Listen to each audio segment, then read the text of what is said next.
that you were using to record the previous one that I did, or nah? Dude, everything's fucking different, dude. Yeah? Everything. Yeah? Dude. I remember, That's wonderful, man. dude. Are you already recording or no? Yeah, we're already recording, but Okay. let's go ahead and do a proper intro. Okay. Hello, guys. Welcome to the Warrior Poet Show. I have a special guest today, the one and only What's going on? Arnold AZ in the house. Yes, sir. Yes, sir.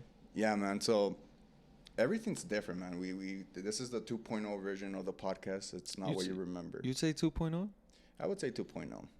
But Yeah. It's just still room for upgrades. Of course, yeah. Good, good. It's like iOS, man. They're already in like, what is it, like I think we're- 11.2?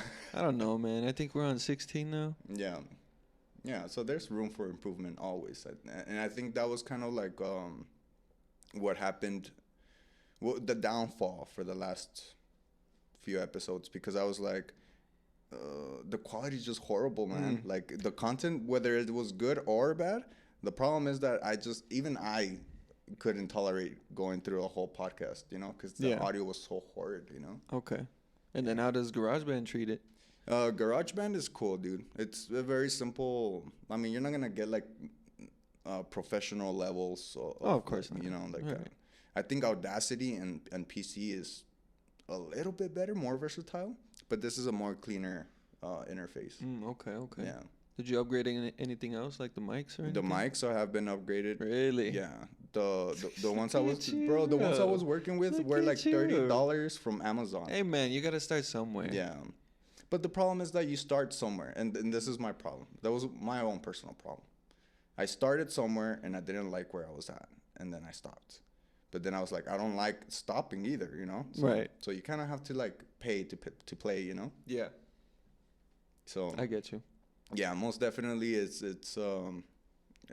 been a mission, to bring it back, Yeah. I'm proud of you, bro. Like I remember having the laptop right here, and then we were going off of the webcam. Mm-hmm. And then- then it and looked now like you got- shit.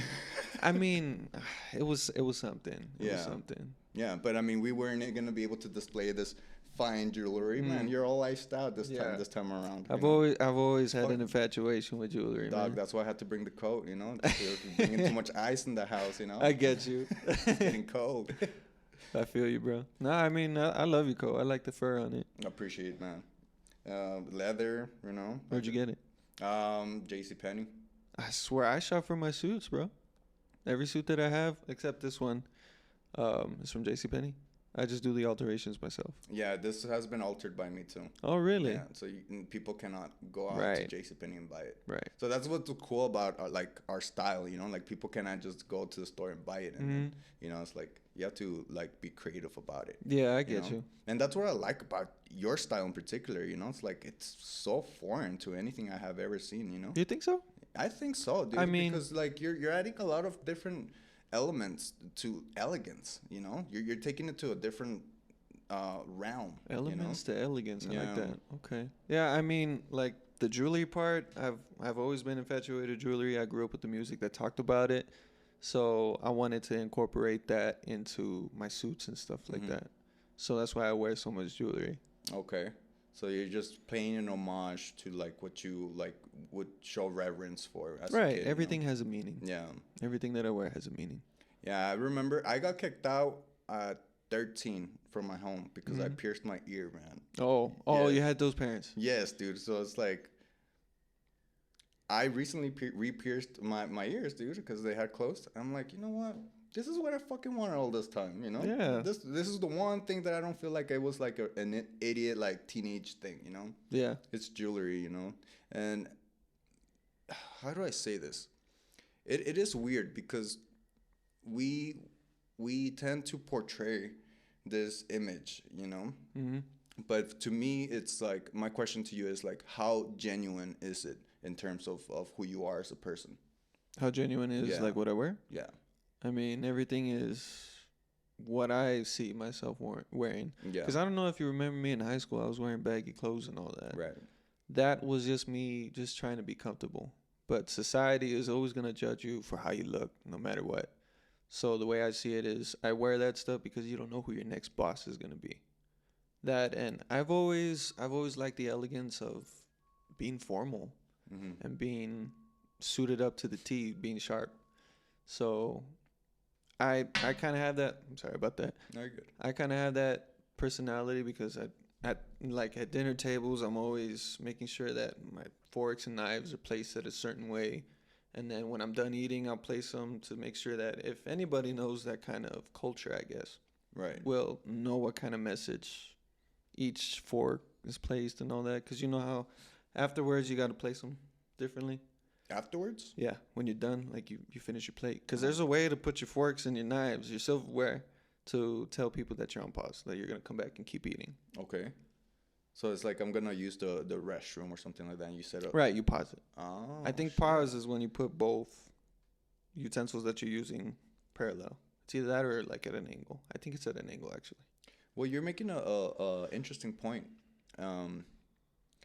It seems that at a higher echelon of society, there's a lot of symbolism going around, you know, and at the lower tiers, you know, for lack of a better word, um, people are mindless. People are not. They don't have any meaning behind what they do or what they say.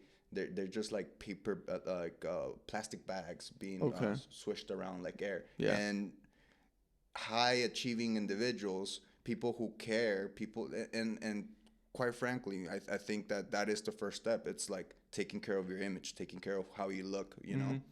That's the first, like, just because you bought the coat or you have the jewels, it doesn't doesn't- matter. That doesn't right. make you, you It know. doesn't- But that is definitely what brings you to the dance, you know. Yeah. Yeah, you'll stick out like a sore thumb wearing a white coat in like an all black event. Right. Exactly. You know, like a Conor McGregor, Right. Right. mink fur coat. Exactly like that. Yeah, but I mean, quite honestly, I see people who are not doing so well in life, you know, and you look at their like fingernails, and it's like, why haven't they cut their fingernails?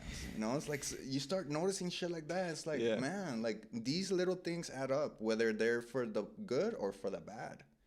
You know, so what I are your get you. thoughts on all this? Because you definitely, you can tell you take advantage of these little things, and they Yeah, it's the smallest things that count. yeah, do they your compile. nails, brush your teeth. I mean, pluck your eyebrows if you have to. Pluck your nose hairs if you have Yeah. to. Just keep clean. Once in a while, because we're men, it I doesn't. know, We yeah, don't. of We don't course. have a lot of upkeep, you know. Right. But I mean, the people that really don't do any upkeep, it's like, man, like it would go a long way. I actually have a funny story. Um, I was going through a legal situation, and my lawyer told me to get a suit. You know, he's like, it's gonna be good presentation for the judge. And I'm like, all right, well, I'll give it a shot. Because I was like literally going, and sometimes I would like be asleep or like a slob, man. Like a slob that I fucking was, dude. Yeah. And yeah, man, I was a little deviant, and I was dressing as one too. But he told me, wear a suit. So I wore a suit. Long story short, the fucking the case got dismissed because of the some what you gonna call it? Some witnesses didn't show up. But I went to the bank right after, you know, because I was so happy. I was like, here, lawyer, I'll give you $100, so like of my own money. I'm so Right. happy, you know. Help, thank you. He's like, no, like get the shit away from me, because he's like court appointed. Right. Yeah, he's like, get the shit away from me, dude. And I was like, okay. And so I went to the bank to deposit that money, and like the clerk was like so intrigued by me. You know, it's like, Yeah. who are you? What are you about? What do you do? Tell me about yourself, you know? Right. And then it like clicked. It's like, oh shit. Like your image alone can like mesmerize people. Yeah, and I intrigue don't them. know. To me, I think that's very. I don't know how to explain it, but I don't think people should like go about that. You need to meet the person first. Right. Because just because I wear suits doesn't mean I'm like a businessman and I'm smart and all that other Right. stuff. I'm just wearing that stuff because I like it. Okay.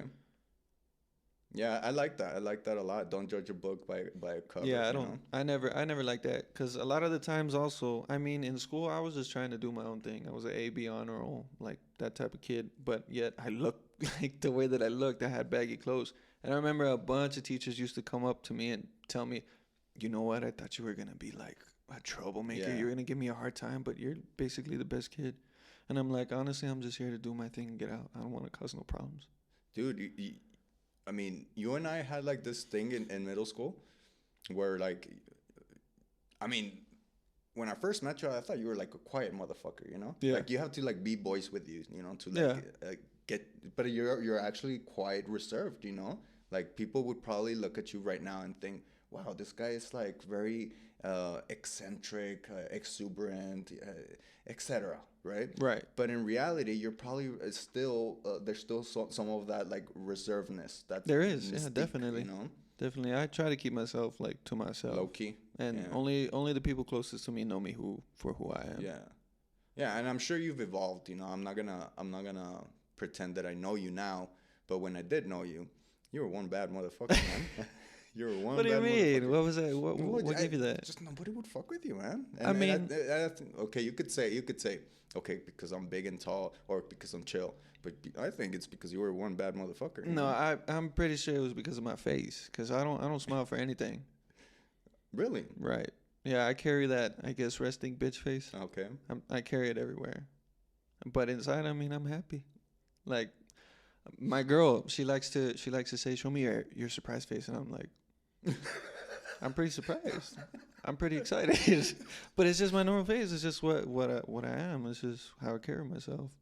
Right. Well, that's interesting. Is that on purpose, or is that just like the way it is? No, it's you just know? the way it is. You're a little bit more stoic than others. Hmm. Interesting.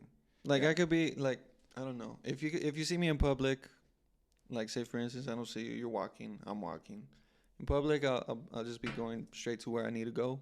I'll keep that face, and then if I see you, I'm like, "Hey, what's up?" I'll lighten up because I Right. know you. You know. Yeah. But if it's just average Joe, you're just But if it's just like I'm gonna go, I don't know. I have to go pick up an order from JCPenney. right. I'll just go get it, get out. Are you still tailoring suits? I tried to, but recently I guess the sewing machine, the motor gave out, and since it's an older model, I can't find the part. Oh shit. So I'm thinking either invest in a newer one or just keep trying to find that part.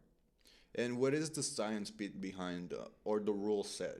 I don't know what exactly I'm trying to say, but the question is essentially like, what is the formulation for a fitted suit?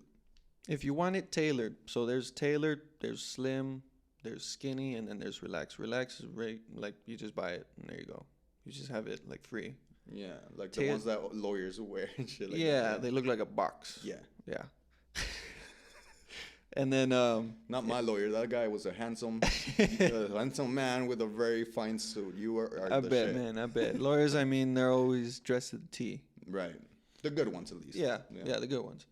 But yeah, that's just relax, and then you got a tailor fit, which is 2 inches off of the measurement. So you measure somebody, and then 2 inches off of the skin. That's gonna give you a more, tapered look. It's gonna fit more to your body. Okay. Slim is what I do, where it's closest to your body. Like, Okay. as And close as that's you what's in right now, right? Slim, yeah. Yeah, that's what I've been noticing. People are wearing like, it's like an equivalent of a skinny jean in terms of like a blazer. Mm-hmm. I personally love it, especially because I'm of a smaller frame. So I feel like that would accentuate someone with my body type, Yeah. rather than having that fucking umbrella looking coat. Yeah, you like know a what I mean? blanket. Yeah. Yeah. Yeah, that's horrible, man. Yeah, you got the tailored slim, and then you got skinny. Skinny is where like it's gonna fit close. Like on the pants on this one, this is considered slim, but skinny will be like tight. Okay. It'll fit closest to your skin. Skin That's type, where you leave yeah. right. That's where you leave no inches. Slim is 1 inch, tailored is 2 inches, and then relaxed is just relaxed. Okay. All right. And have you ever gone to like get measured and get, or do you do your own thing? I have, but at the same time, I do my own thing. I just looked up like the formulation on where to measure. You measure the shoulders, the biceps, the arms. It gets real complex. Right. But for the most part, it's just I do it myself. I measured my own. Just measure. Hmm. Okay. Or you get a friend to do it. You just tell them where to put it. Okay. Interesting. Friendships. How are friendships going for you? Good. I still Yeah. got my boys around. Yeah, I noticed you have your crew going on. Yeah. Yeah. Yeah, That's those awesome, dude. I'll do anything for those fools, and they'll do anything for me. And we've known each other since high school, so we're always there for each other. And then I mean, they're basically family to me. Isaac, went to middle school with us, right? Yeah, he was at Cyber with us. Yeah. He was he lived by my house also. I mean, I guess we all lived by each other. Yeah, of if course. yeah, If in we that were all going to area. Cyber, yeah. We were all neighbors. Yeah. But yeah, he's fucking awesome, dude. I love that guy. Yeah, he's a good guy. Yeah. How come you don't get him on here? Bro, whenever the fuck you hey, if you're listening, if you're watching, you're fucking invited, man. Whenever the fuck you want. Exactly. Yeah. I'll relay the message Yeah, too. tell him that he's invited whenever the fuck, and we need to catch up. I feel like this is like the beginning of all my podcasts. Hey man, it's been a while. Oh We yeah, need to catch up. when was the last time that I was here? It was like before COVID, no? No, it was It like was in during? the middle of COVID. Oh, okay. Yeah. It was in 2020 or 20 2021. No, it was 2020, definitely. So almost like a year Yeah, or two. it's already. It's basically 2 years ago. Yeah. 2 and years it- ago. 2 years ago that I was here and that you were barely like getting everything together. Yeah. Off of the laptop, webcam, different mics, and now look at you, bro. Well, I'm so proud of you. Like this all amazes me, bro. well, I'm wondering what could happen like in the next 2 years. You know, like It's nothing but growth, man. as long as you see like even if it's a small margin, but like in the right direction, whether it's up, forward, right, it doesn't matter. You know, like if that's your direction and you're going towards that, one step at a time, man. That's all that matters. You know? Yeah. My problem is that I take one step forward and like 5 steps back. You know. Well, it's like you gotta lose money to make money. I feel like I'm cursed. Somebody did witchcraft on me. Okay. You know, What makes you say that?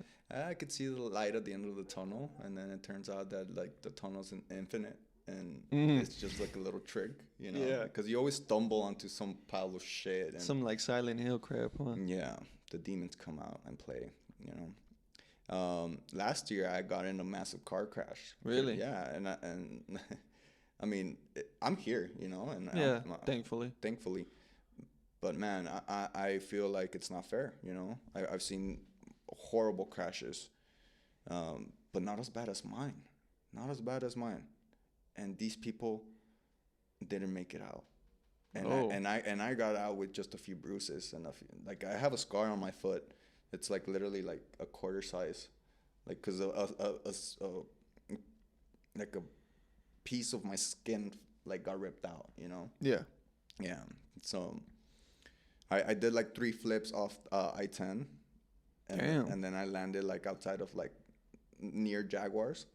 Were you on the news? No, I hope not. Cause like, here's the thing, dude. Can you imagine driving like on Gateway, not on I-10, but you're just going up to the strip club, right?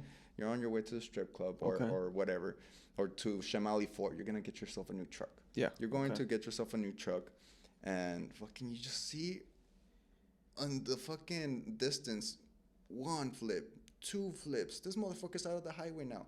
3 flips, and now he's like literally in front of you, and then you stop, and then you see me get out. You know, like what would you do? I mean, I'd go check on you, man. I'd be Yeah. like, hey, are you all right, man? You all right? Yeah, this one lady got out of her car. She's fucking scared, dude. She's like, oh my god, are you okay? Are you okay? It's like, you need to chill. Yeah, like, I already called the cops. I already called I already called the ambulance for you. And I'm like, you did what? I'm like, no. I'm like, I was thinking on my toes, you know? Right. I was like, I need to get the fuck out of here. So I started like sprinting, you know?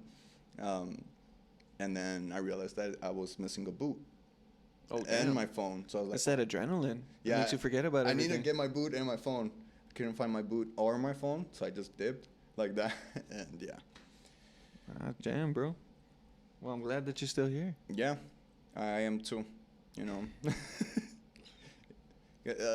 like there was a moment in the 3 flips where I was like, okay, I'm cool. You know, like I accepted death. You Yeah. know, but it's weird when you go through that. When you get in that mindset, your mind just goes blank. Like it's not fear, it's not animosity, it's not like fuck I didn't pay my taxes. I'd say it's acceptance. It's release. You're just accepting. Yeah, it's complete release. You know. I wonder if we did that like without going through such a traumatic situation or something like that. I wonder if there's any benefit if we just let go. You know. Yeah. Relationship wise, you know, like let go of so much emotions and so much tension, you know, just be That's know? something that I want to say that I mastered. The "it is what it is" mindset. Mhm. Like, you just accept it. It is what it is. Everything happens. It just happens. It is what it is. Yeah, and I think that that attitude does translate a lot with what you portray and what you see is what you get. You know, Mm-hmm. that's awesome, man. I don't like people who are fake. You know, and man, you could just smell it from a mile away too. Yeah. That's the worst part of it all. You, on the other hand, man, I love you, man. You're fucking legit, and I told you once, but I think you're really gonna leave a mark in terms of fashion. You know, because. When I look at your Instagram page, Yeah. right, I'm like, fuck, man, this is class, man. This is like 2020, what a man should look like if he wants to fucking pull bitches. You know? Okay. All right. Yeah, that's what I'm saying. Perhaps don't fucking copy his style, but take some notes, goddammit, you know? Yeah. I'm more than willing to measure anybody if y'all want a suit. I'll measure you so you make sure you get the nicest suit. And to reach you, Mm-hmm. to contact you. Right. Where can we find you, man? Usually Instagram. Instagram is probably my most following. Instagram? Right. Okay, we'll go ahead and leave your what do you call it? Your tag, your Insta tag. Yeah, I guess my And page. your username? link, Yeah. yeah. I don't know what to call it, but It's you because can get me everybody to has that. their own like unique names for something so like nuanced, you know. Mm-hmm. Snapchat has that. Cash App, get your cash tag, you know. Yeah. For me, everything's the same. Everything's DJ AZ. Dude, that's awesome.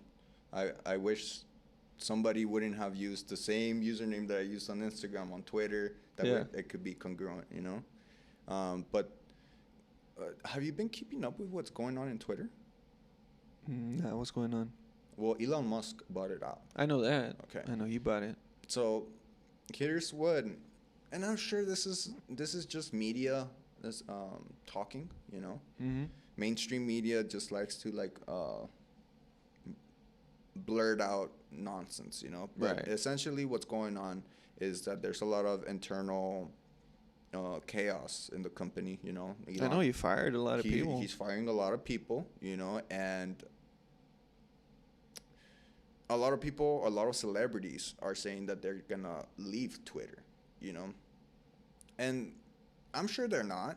But my problem is that they're trying to battle Elon, you know, because Elon Musk is saying free speech. Yeah. Yeah, free the speech, free the titties, and free the speech. That's my model, and that's why I'm like pro Elon and Pro Elon. and pro Twitter. Like literally, I feel like my days on YouTube are counted. I'm probably because the things I talk about and the things I say are not like based on like what can bring me more people in or how can I pander to the masses. I'm just talking shit, you know. Yeah. So when you're talking shit, people are gonna get upset even if you're joking, Oh, yeah. you know.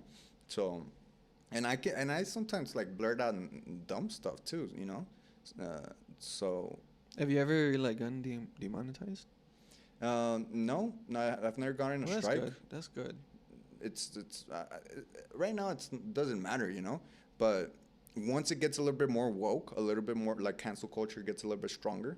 I feel like the best place to be is like Rumble or Twitter, because Twitter is gonna allow you to post full blown podcasts there, no more 30-second clips. I don't know, man. Twitter's crazy. I see people die on there. I see all types of porn on there. Yes, a lot of porn, dude. That's why I don't get these people. Like, okay, you were cool with pornographic Twitter, but now that Elon is saying we can talk freely and have conversations and debates or even arguments, you have a problem with that?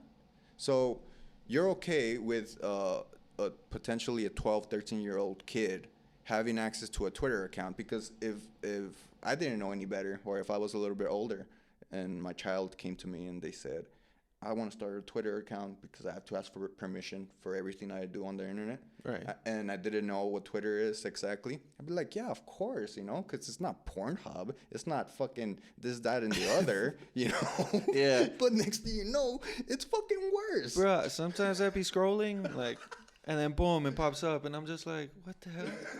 And then I get out of it because I'm like, why? Yeah. This is crazy.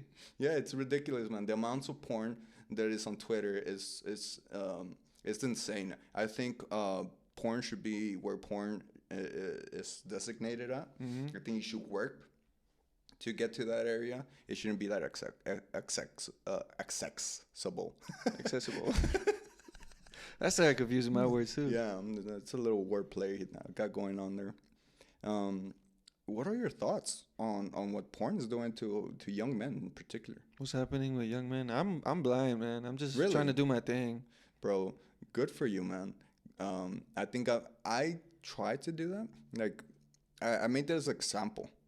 How I think I woke up like at 3 in the morning, and I would take a piss, drink water, and so you could wake up at 5 in the morning, take a piss again because you drank water at 3 a.m. Yeah. Anyways, and I started scrolling through my shit, and I was like, oh, I'll just go to the YouTube, see what's like the For You stuff. Mass shootings, the shooting at the gay bar, just tragedy after tragedy after tragedy. I'm like, see, this is what I don't fucking watch the news. You guys are just trying to fucking shove nothing but negativity in my mind, Yeah. But nonetheless, I have been paying attention to some negativity. And so some neuroscientist, Andrew Huberman is the name, he talks not extensively about it, but he gets right to the point, which is like you are debilitating your dopamine receptors when you use these technologies. And you are basically wiring your psyche to get aroused by being in a third person situation in terms of sex, Mm-hmm. And so when you are in first person, one-on-one with one person in real life, that's not it. You're not trained for that. You can't perform. Exactly. And that's I've sad, heard of that. That's fucking sad. With that being said, what are your thoughts now? On just porn in general? Yeah. I mean, just don't get addicted to it. Don't get addicted to it. And if you do, take breaks. Because if it does come to a situation that you are going to, engage in making love with a woman or a man. Whatever floats your boat. Yeah. Whatever floats. I'm sorry. Hey, man, you have to cover all the boxes. You never know. Yeah, you never. Or animals. Animals. Animals. Are you guys Animals. are we there yet? No, not yet, right? No, I don't think so. Give it 2 more years. Yeah, but now I mean, it's just if that's what you like, then I guess watch it. That's your thing. If you are engaging in stuff like that, I'd recommend not to do it because it is gonna mess up your brain. Yeah, you'll go blind. Yeah, if you heard that before, I can't go see blind. shit. I'm like, fuck, man. I do know it messes with your memory and stuff like that. I'm sure it does a lot more than that, but Oh, yeah, I'm on just a saying. spiritual level too, you're tarnishing yourself. I think sex is a divine thing, and and look at me now, being all philosophical. But quite frankly, sex is fun. Don't get me wrong, and I love it, but it's better when you're doing it with somebody that you truly have feelings for. Oh, definitely, bro. Like this whole like messing around, just doing it and dipping. Yeah. I don't know. That's not for me. I just think it's good when you have somebody that you really care about.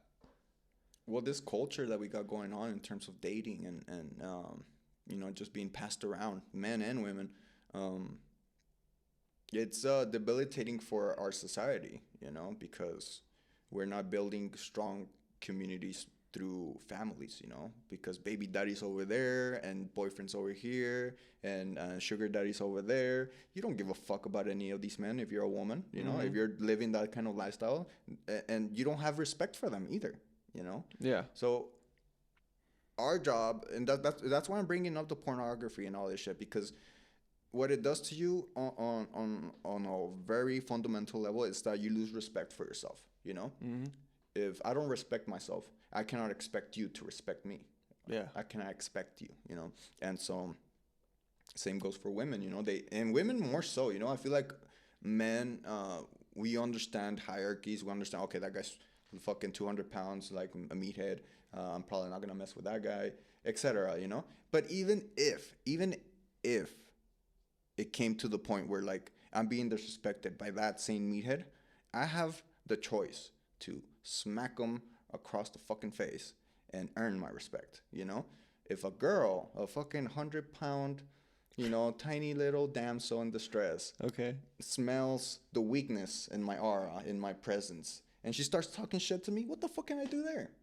That's even more hindering to my own self image and my own self respect and etc. Yeah. You know? So men need to strive to respect themselves, you know? I think if you can look in the mirror and smile and be like, yeah, this is awesome. I'm cool with who I am. That's good enough, man. As long as you like you, that's fine, man. Yeah. Yeah, I look in the mirror and I smile every day. Yeah. I smile like.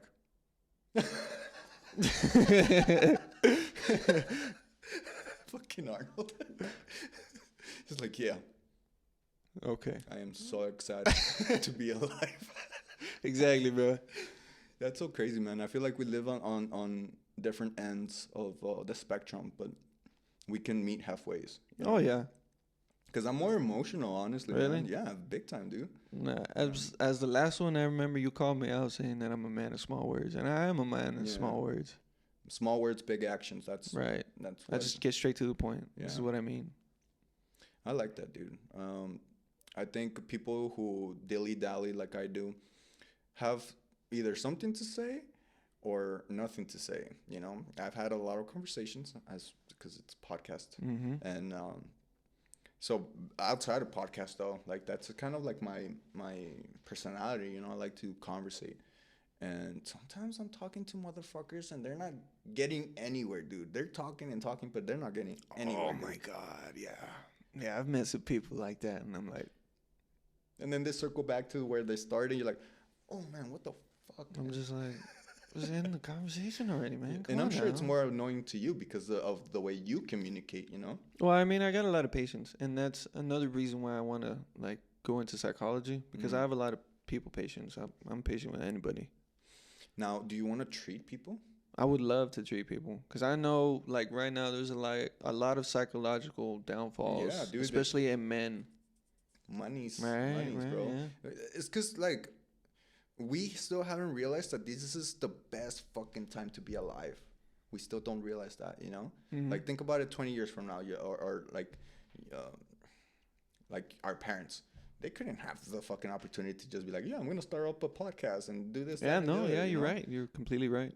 And like the amount of engagement that you can bring through your own creative way of displaying yourself, you know? Yeah, Your especially with social media. Yeah, I mean, think about it. Like 20 years, if you lived the same life 20 years before, you wouldn't be seen. Right. You know, you could probably be like a local sensation, and it's like, oh, the guy with the fucking scarf, right? With the stash. Exactly. But now it's like people in Greece are seeing you, people in Portugal. Yeah, that's Africa, crazy.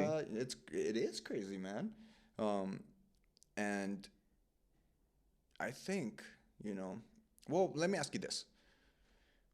With the amount of eyes that you potentially have on you and the amount of eyes that we will potentially have in coming years, what do you feel? Like, do you actually take this attitude, like, do you have a responsibility to be this role model No. or this, that, and the other? Not at all. I'm No? just trying to be myself, and I mean, I'll share what I'm doing with the rest of the world. Right. Some people may take interest in it, some people may not. Like a lot of times, a lot of people think I'm gay, but I'm pretty sure it's because of the clothes that I wear. Mm-hmm. But I'm not gay. Yeah, it's definitely the close, and I'll tell you why. Because, well, it's two reasons, and I've verified. It's jealousy. You verify. Yeah, I verified. It's jealousy, and perhaps the clothing is a little too tight. When I moved to Denver, I was the new kid. I don't think I was like beloved by everyone at Cybert, but I had my peeps. Yeah, you had your your people. Yeah, just like me. I have my people, and that's all that matters. Exactly. But over there, I was Mr. Lone Wolf, and yeah, these motherfuckers are savages up there in the north, man. And so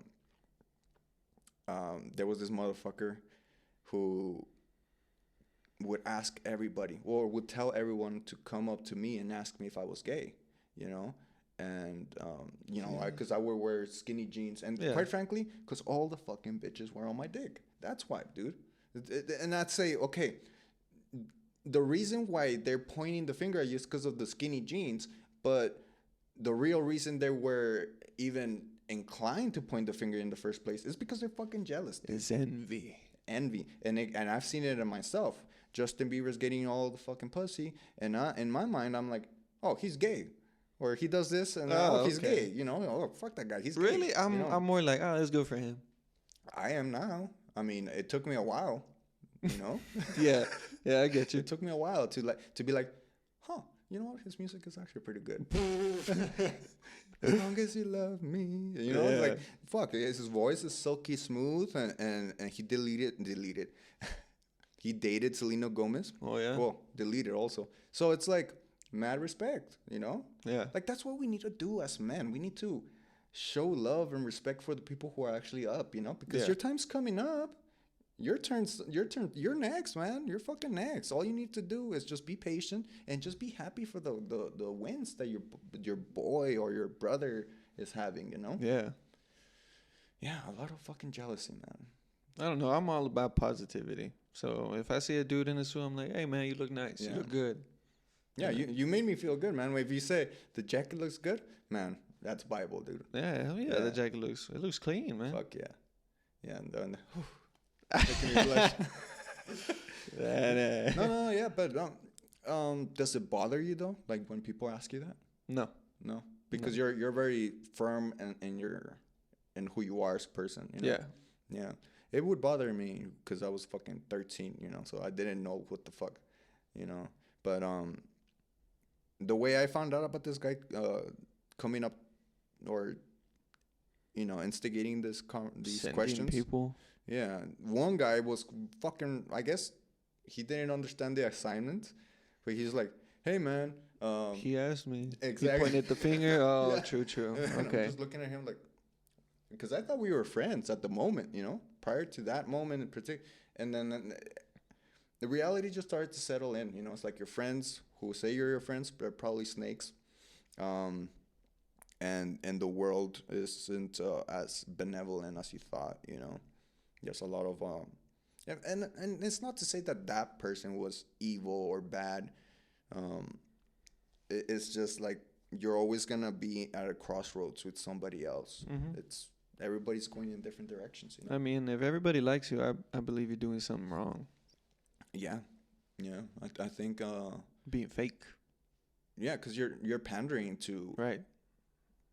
because that's so true, man. If you're constantly morphing yourself to be liked, That's fake. yeah, that's fucking horrible. That's man. fake. And that's taxing. Can you imagine? Can you imagine putting on a mask, a heavy? Oh my god, it'd be exhausting. Yeah, man. I like being myself, and I think once you started being that, it weighs less on you, less and less, until you're more ethereal. You're like air. You just glide through rooms, and you don't, Yeah. you know. So with everything we're talking about is gold, man. But the next step in this conversation, What's up? it's like we have men deliberately hurting themselves, losing respect for themselves, and we're saying don't do that. We're saying do what you can to go to the gym, take up a martial art, go to the club and talk to that one girl. Mhm. You know, I mean the resources are endless. You know, but then after that, it's like the importance of family, like that's something that I've been noticing. Like the families are become like I see a lot of single women, Mhm. and I see a lot of single mothers rather, and a lot of single parents, and that's concerning to me, And so what I think is like, okay, well, there's a lot of young individuals taking up adult responsibilities. That's one. That they're not ready for. Out of wedlock. Right. And perhaps it's just like not the right person, you didn't Mhm. vet her right, Mhm. or you didn't vet him right. Um, have you seen any impact about what I'm talking about in your vicinity? In my vicinity, probably not, because I kind of grew up with it. I like when I was 8 years old, my family they divorced each other, Okay. and then I don't know. It all goes downhill from there. Cause like about 2 years ago, my pops just decided to say, "You're not my son. I don't want you around me." What the fuck? Why? I don't know, and I don't care. When? Like 2 years ago. Okay. But like just randomly he Yeah, just just said, randomly. you're disowned. You're Yeah. not my son. I didn't really do anything wrong. He just decided to say that. But that's such a harsh thing to say out of nowhere. Like you don't have any clue where that animosity is coming from. No, maybe because I mean I wasn't seeing him as often, but it's because all he had to say was negativity. Everything that I did was negativity. Everything that I was around was negativity. Right. So I don't know. When somebody asks me about family, I think of my boys. I think of them because Your chosen family. right. As for my bloods, I mean I don't know, man. I've came to find out that they don't really want anything positive. Anything that you do is negative, and I'm a person of positivity, and I don't like Right. that. The only real person that's part of my blood is probably my mom. That's it. And she supports you and she emboldens Yeah. you in your decisions. She and all doesn't. that She things. doesn't like it when like if I need help, like say for instance I get stuck somewhere, the car broke down. Mm. She'll ask me to ask my brother, and I'm like, no, I'm not going to. I'll ask my friends, cause I know they'll be there. Right. Cause at the same time, my brother, he would, if he were to help me, he would expect something in return. Like Oh, yeah. he always had that debt. He always be like, well, remember that time that I helped you? And I'm like, you helped, you didn't. I didn't. Like I needed it. I'm sorry. Right. Yeah, that's not cool, man. It is what it is. I've had, like you say, friends who have gotten me out of jiffies, you know. Um, I don't have a strong family base either in terms of my bloodline. Mm-hmm. I've been betrayed heavily by Yeah, same my here, man. closest siblings, you know. Same here, man. So I kind of get what you're saying, you know. But I do understand the reason why these you know oil these families who own the oil puddles, you know, these oil rigs, you know, these motherfuckers are filthy rich, you know, but they are all interconnected in terms of their bloodline, you know, like Mhm. cousin George is taking care of this department, sister Lindsay's doing this, and I mean you see this in history as well. The Medici's, the what was the other ones? Um, Borgias, and in recent history, the Rockefellers, Mm. the how do I've heard people pronounce it Rothschilds, but it's Rothschild, right? I would say it's Rothschild. Rothschild. That family in and of itself is the most filled with mystique because nobody talks about them. Money is in the tip of everyone's tongue, but they don't understand that these motherfuckers own the money. They're the money, Yeah. you know? And so it's like, who are these people and how did they get so powerful? I think that family has a lot to do with that, you know? Yeah.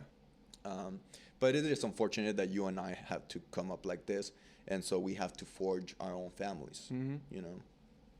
Nonetheless, we have to forge our families, you know? We Right. have to have our crew, we have to have our brothers who are willing to, I mean, women think that we're kidding, but like we need fuckers that are willing to take a bullet for us, you know? And Oh, we yeah, because definitely. let me tell you, if you're down to take a bullet for me, I'm down to take a bullet for you. You know, simple Yeah. as that. You know, I'm down for that. You know, but I don't want no motherfucking punk because punks. I remember I was talking to this one guy, and again, not being genuine, and you could tell, you know, it's like, yeah, man, this one guy, he fucking pointed a gun at me, and I told him, well, yeah, I gotta pull the trigger, yada yada yada, and it's like, you're fabricating this in real time, and I Yeah. can see it. You're stumbling, you're like reaching through the ether to see if you could like come up with more Yeah, you're trying to grab scandalous, that. yeah. Yeah, and then Steven Seagal'd him into an armbar, and yeah, it was another Monday for me. Usually, usually with people like that, I'm like, oh, okay. Oh, wow, really? Yeah. Because, I mean, I don't know. You try to go against them, they're going to start an argument. Yeah. Nah, it really did happen. It really didn't. I like to see how far they can take it, you know? I'm like, dude, you should be a screenwriter. Like, I get you. I know where you're going You should fucking make a movie out of this. Yeah. This didn't fucking happen, but it should happen in a movie, you know? Yeah. I've had guys come, like, we would meet at, like, at Walmart, and like, all fucking disheveled. I'm like, what the fuck happened to you, dude? Oh, it's because I got in a fight with two cholos. And it's like, you what? My ass, man. Yeah, you just, I fucked them up both, you know? And Good for I'm you. like, okay, yeah, well, I'm glad you made it to Walmart. What the hell? Yeah. If I was you, I wouldn't go out at all, you know? Going to Yeah. Walmart is dangerous now, you know? But yeah, liars. Oh, yeah, man. You gotta have them. You gotta have the liars. You know? think so? I think so. For what? So you could appreciate the honest people. I guess. Okay, if you put it that way. Everything's duality, you know? When, like the Twitter situation, you know, circling back, we're trying to move everything into one side of the room, you know? The pendulum seems to be swinging constantly, you know? Mhm. But it's being forced to be here, you know? And the universe doesn't like that. The universe wants a positive and a negative, a day and a night, you know? A Yeah. sun and a moon, you know? And so when you just want woke shit to be in the internet and you want to portray the social medias as this social justice place, I don't know, man. I think that's bad, you know? Mhm. I think somebody should be able to say, fuck Black Lives Matter. Okay. Somebody should. I mean, there's a lot of people that do. I think I just did. And I'll tell you why fuck Black Lives Matter. Because it's a scam. You It's know? a scam. I'm not saying the intention behind it and the way the masses came about it that is bad, you know? I mean, god damn it, you know, they really had a rough go at the beginning of this country, you know? Mhm. In the inception. People who were not white had a really rough go. Now, what people don't seem to understand is that the Europeans didn't just land in America, they landed in Canada and they also landed in Mexico. Our bloodlines come from trauma as well, you know? We got raped, we got pillaged, but you are not going to hear us bitching about it because we understand that was our ancestry, you know, and our ancestry suffered enough. And we don't need to be reliving these moments, you know? I'm living the life, man. Why the fuck am I going to be bitching? You know, that racism and that this, that, and the other. I know racism exists, but I don't give a fuck about it, you know. And I feel like if these people, whatever their ethnicity is, if they stop looking at themselves as if they're a target based on their skin, and they just start realizing that they're just a result of their own actions, that would change the paradigm for these communities, you know. Mhm. I think so. I'm just letting people rant whatever Yeah. they want to rant. If you want to create a hashtag, I guess, Yeah. just go ahead and create a hashtag. Do your thing. I guess it bothered me because a lot of Hispanics and Latinos were getting behind this, and when I would say, "Hey, that's fine," you know, like, how about I make this counter argument, which is like all lives matter. Yes, Black Lives Matter, indeed, and I don't mean the fucking movement. I mean the phrase. Yes, individuals with dark skin matter, and individuals with my skin matter, and individuals with white, etc. skin matter. And why is that such a controversial thing to say now? You asking me? Yeah. Just because things are changing, man. Yeah, they are, you know, and I want them to change again, you know. I want a movement. I want a real movement, you know, one that's not based on money or fucking black boxes on your page. No, I think should be based on honor and respect, you know. Yeah. I mean, everybody got behind these like nuances, you know. What? I did too, but you know the reason why I did post the page a black box or whatever was because they were mentioning the music that I was indulged in, and chopped and screwed music, and it originated in Houston, DJ Screw and all that. It just mentioned it, and I was like, oh, okay, well, yeah, sure. Yeah. I didn't do it because of what it meant. Well, there's this documentary, and I keep promoting it. It's by Candace Owens, and she basically details the scam. Like, this is documented now. This is not me talking out of my ass. You know, this is why I'm pissed off. You know, because I had to keep my mouth shut when I wanted to say all lives matter. I have to keep my mouth shut when I fucking saw Latino, my own community, not backing us up. Like, fuck, man, we got whipped too. We got fucking enslaved.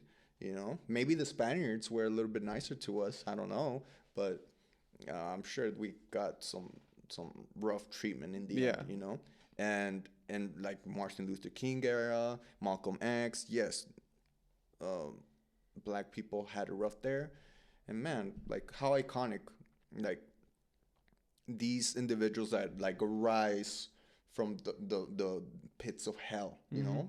Like Malcolm X is my hero, man. Like he was a criminal and he got himself out of jail, like in jail. He started reading up and he went to college and he started saying exactly what we're saying. You know, he would go to like the same Harlem in New York, like fucking heavy ass, like barrios. What do you call them in English? Ghettos? Yeah, fucking heavy ghettos, you know? And so like Malcolm X would say, hey, educate yourself, fucking get a haircut, put on some cologne and some nice clothes, stop wearing those fucking goofy ass fucking shoes and the baggy ass clothes, you know? Like make yourself look presentable, you know? Yeah. Like if you want to be in pajamas, that's why there's a nighttime in your bed, you know? But if you want to get out of the fucking crack house and this fucking cesspool, you need to put in some effort. You need to wake up early. You need to fucking do the fucking whole shebang. Make yourself look presentable. Like a fucking king, man. Like you have to get out of the house thinking, I am the shit, man. You know? And then not in a cocky way, not in an arrogant way. In a confident way. Exactly. Yeah, I get you. Yeah. Alrighty, fellas. We're back on the program. We took a short break. That gave us some time to go through the commercials and the advertising and all that nonsense that you want on TV, but you don't want in a podcast. You can put yours on there if you need to. Oh, thank That's you, why sir. I spread it out. You're the best. I ain't selfish. I know, dude. I am so used to selfish people. Really? Yeah.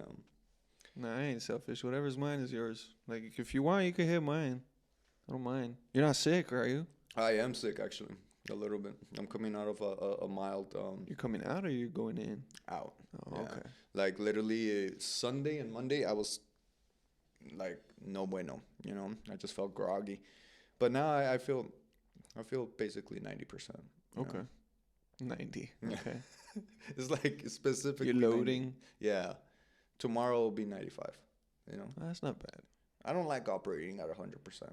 No, That wouldn't be fair for for anyone. I get you. I always say, you know, and it's a joke, you know, but I always say, God made me this small just so it could be fair for the rest of the men, you know? Okay. I get you. True. I never heard of that. Yeah, Pretty because funny. because I'm the only fucking idiot that would think of something like that. Hey, whatever helps you sleep at night, right? Mm-hmm. Yeah, that's my model. One of my many models. No, I'm heavy on it. It is what it is. Yeah. You suffer less, you know? Yes. Very. You sleep easier. You sleep more. Well, for me, it's like I want to be the master of my own universe, you know? So there's a certain sense of control that I want to have in my life. And when I don't have that, like you say, I don't have, like, it's colliding with the whole it is what it is philosophy. Yeah. And so that's why I tend to be unhappy, you know, because I don't have the results that I want. You know, I'm not succeeding though. You know, it's a lot easier if I just accepted things as they were, Yeah. you know, rather as to demand life to be as I please, you know. Yeah. Um, we need to talk about psychology, man. All right. What's up? What's your favorite part about psychology? So what I like about psychology, man, is, well, learning it is not just reading a book and then seeing, like, for example, biology. If you know the you know the cardiac system, Mm-hmm. and then you know the right amount of like beats that a healthy heart needs to go through. But psychology is not as straightforward, right? Right. It's everyone's character, and like you mentioned before, everyone's personality is like a fingerprint. You Mm-hmm. know, it's like nobody is exactly the same. You know, Right. so you have to see, okay, this guy's quiet. You know, this guy is reserved. Why is that? What is he hiding? And so like that's what I like about it. That you start unravel. You get to read people like a book once you have a understanding. It's crazy once you have that power. Like you can read body language, like if it's a normal piece of text. Excuse me. Yeah. Um. Do you see that, like, your perception of people? Does it change after like a few chapters? After reading and Yeah. gaining all that, a little bit, but um, it's mostly off of body language that you can tell a lot from somebody, from anybody. Mm-hmm. Like for example, this. What is this indicate? You're reserved to yourself. You're Yeah, not. You're crossed. not really looking for interaction or anything You're like not that. open. You're not open. You're reserved. Oh, okay. Wow. So, it kind of is low hanging fruit sometimes, right? Mm-hmm. Okay. So crossed arms, that means they're in the shell, so to speak. You know. Yeah. Okay. What other things that have you found that are interesting? Like you're like, I did not know that, but it's good to know. The many kinds of different personalities. There is a section that you could fall into, but after that, it's just a bunch of other sub points that come up, and that's where you fall into. Oh, okay. Your road is always going to be different than everybody else. Like I guess your psychology tree. Mm. Okay. Um. And how do you determine all of these sub points? Like, what are the, let's say, 3-4 main personality archetypes? I mean, I'm pretty sure you're familiar with the introvert, extrovert, Mhm. hybrid. And those are the main three. Okay. So, like a person like me, I'm very introverted. Unless you come up to me, then I'm extroverted and I can do it. I can do whatever. So would you fall in the hybrid category, or are you Not really, Are you a 'cause legit introvert? Introvert. Yeah. Yeah, because I'm not looking to interact with anybody, and neither am I just trying to be there. Well, I am just trying to be there. I'm just trying to do me. Right. So I would fall into the introvert. But if I was able to do both things at the same time, then yeah, hybrid. You do understand that your choice of style is not conducive for an introverted person. Yes. Yeah. Yeah, I found that out. A lot of people like to talk to me, and I'm like, I don't have anything really to talk about. I don't want to talk to you, you Yeah. know? Yeah. Yeah.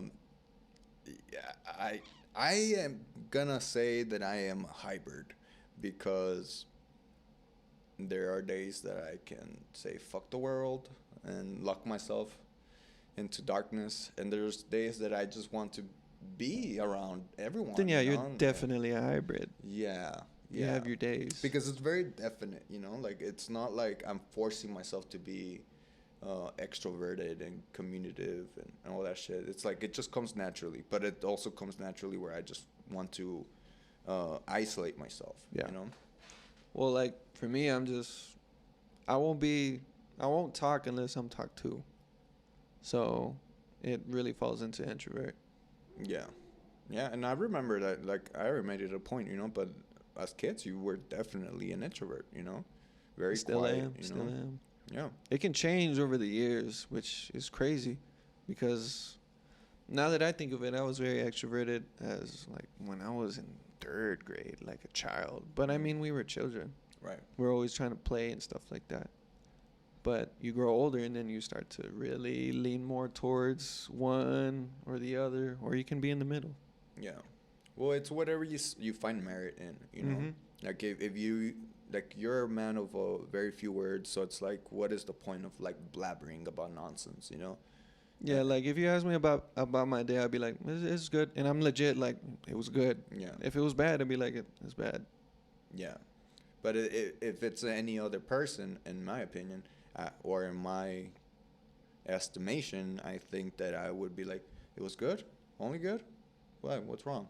And Are then you that's when I would I'm start sure. going off. Yeah, I'm sure that's kind of like what you experience often, right? Yeah, Yeah. yeah, definitely. Because people want details. People want to, and especially if you don't give anything out, you know? I don't. Yeah. Like, I'm sure people are going to leave this podcast being like, well, God fucking damn it, I still don't know fucking AZ, you know? Oh, definitely. Yeah. Which, I mean, it's cool with me.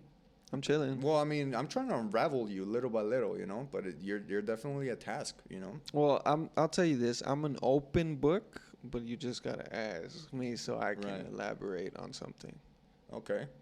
So we have free game for everything, right? Yeah. Yeah. Okay. So that's good to know.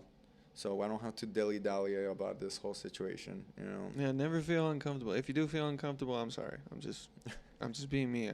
I ain't trying to make you No, uncomfortable. I don't feel uncomfortable.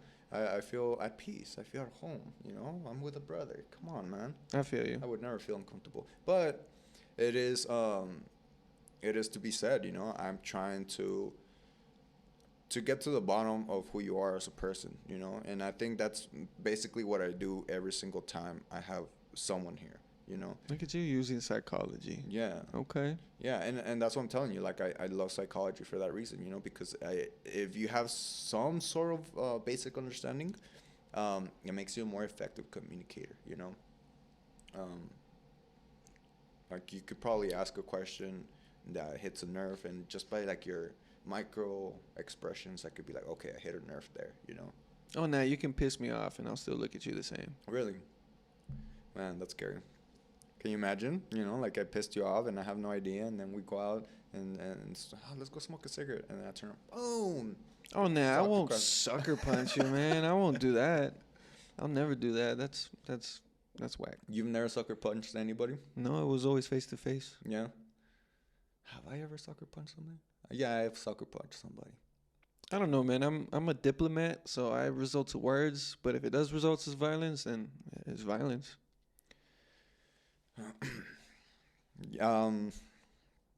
That's what's cool. That's what's cool about being a vehicle like yourself. I'm gonna compare you to sports car. You know, Okay. people are driving, or they're like Toyota Priuses. You know, like, you know, enough horsepower to get you from point A to point B. You know, but you're like a supercharged Hellcat. You know. You think so? Yeah, dude. And so it's like, you're not allowed to go over 60 miles an hour, but if you wanted to, you could. You could. You could, you know? And I think people recognize that in you, you know? Like, if we're friends, but if we weren't and we were having a discussion, it would always be in the back of my head, hey, this guy could fucking hit you once and knock you the fuck out, you know? Yeah. And that's what it is, you know? People pick up on that, you know? And so, like, if you're coming from a diplomatic angle, I'm going to take it, you know? It's like, oh, you don't want to fight? Okay, I'm cool. Yeah, let's arrange this with words, you know? I think that's what's happening there, too. Yeah. Yeah. Okay.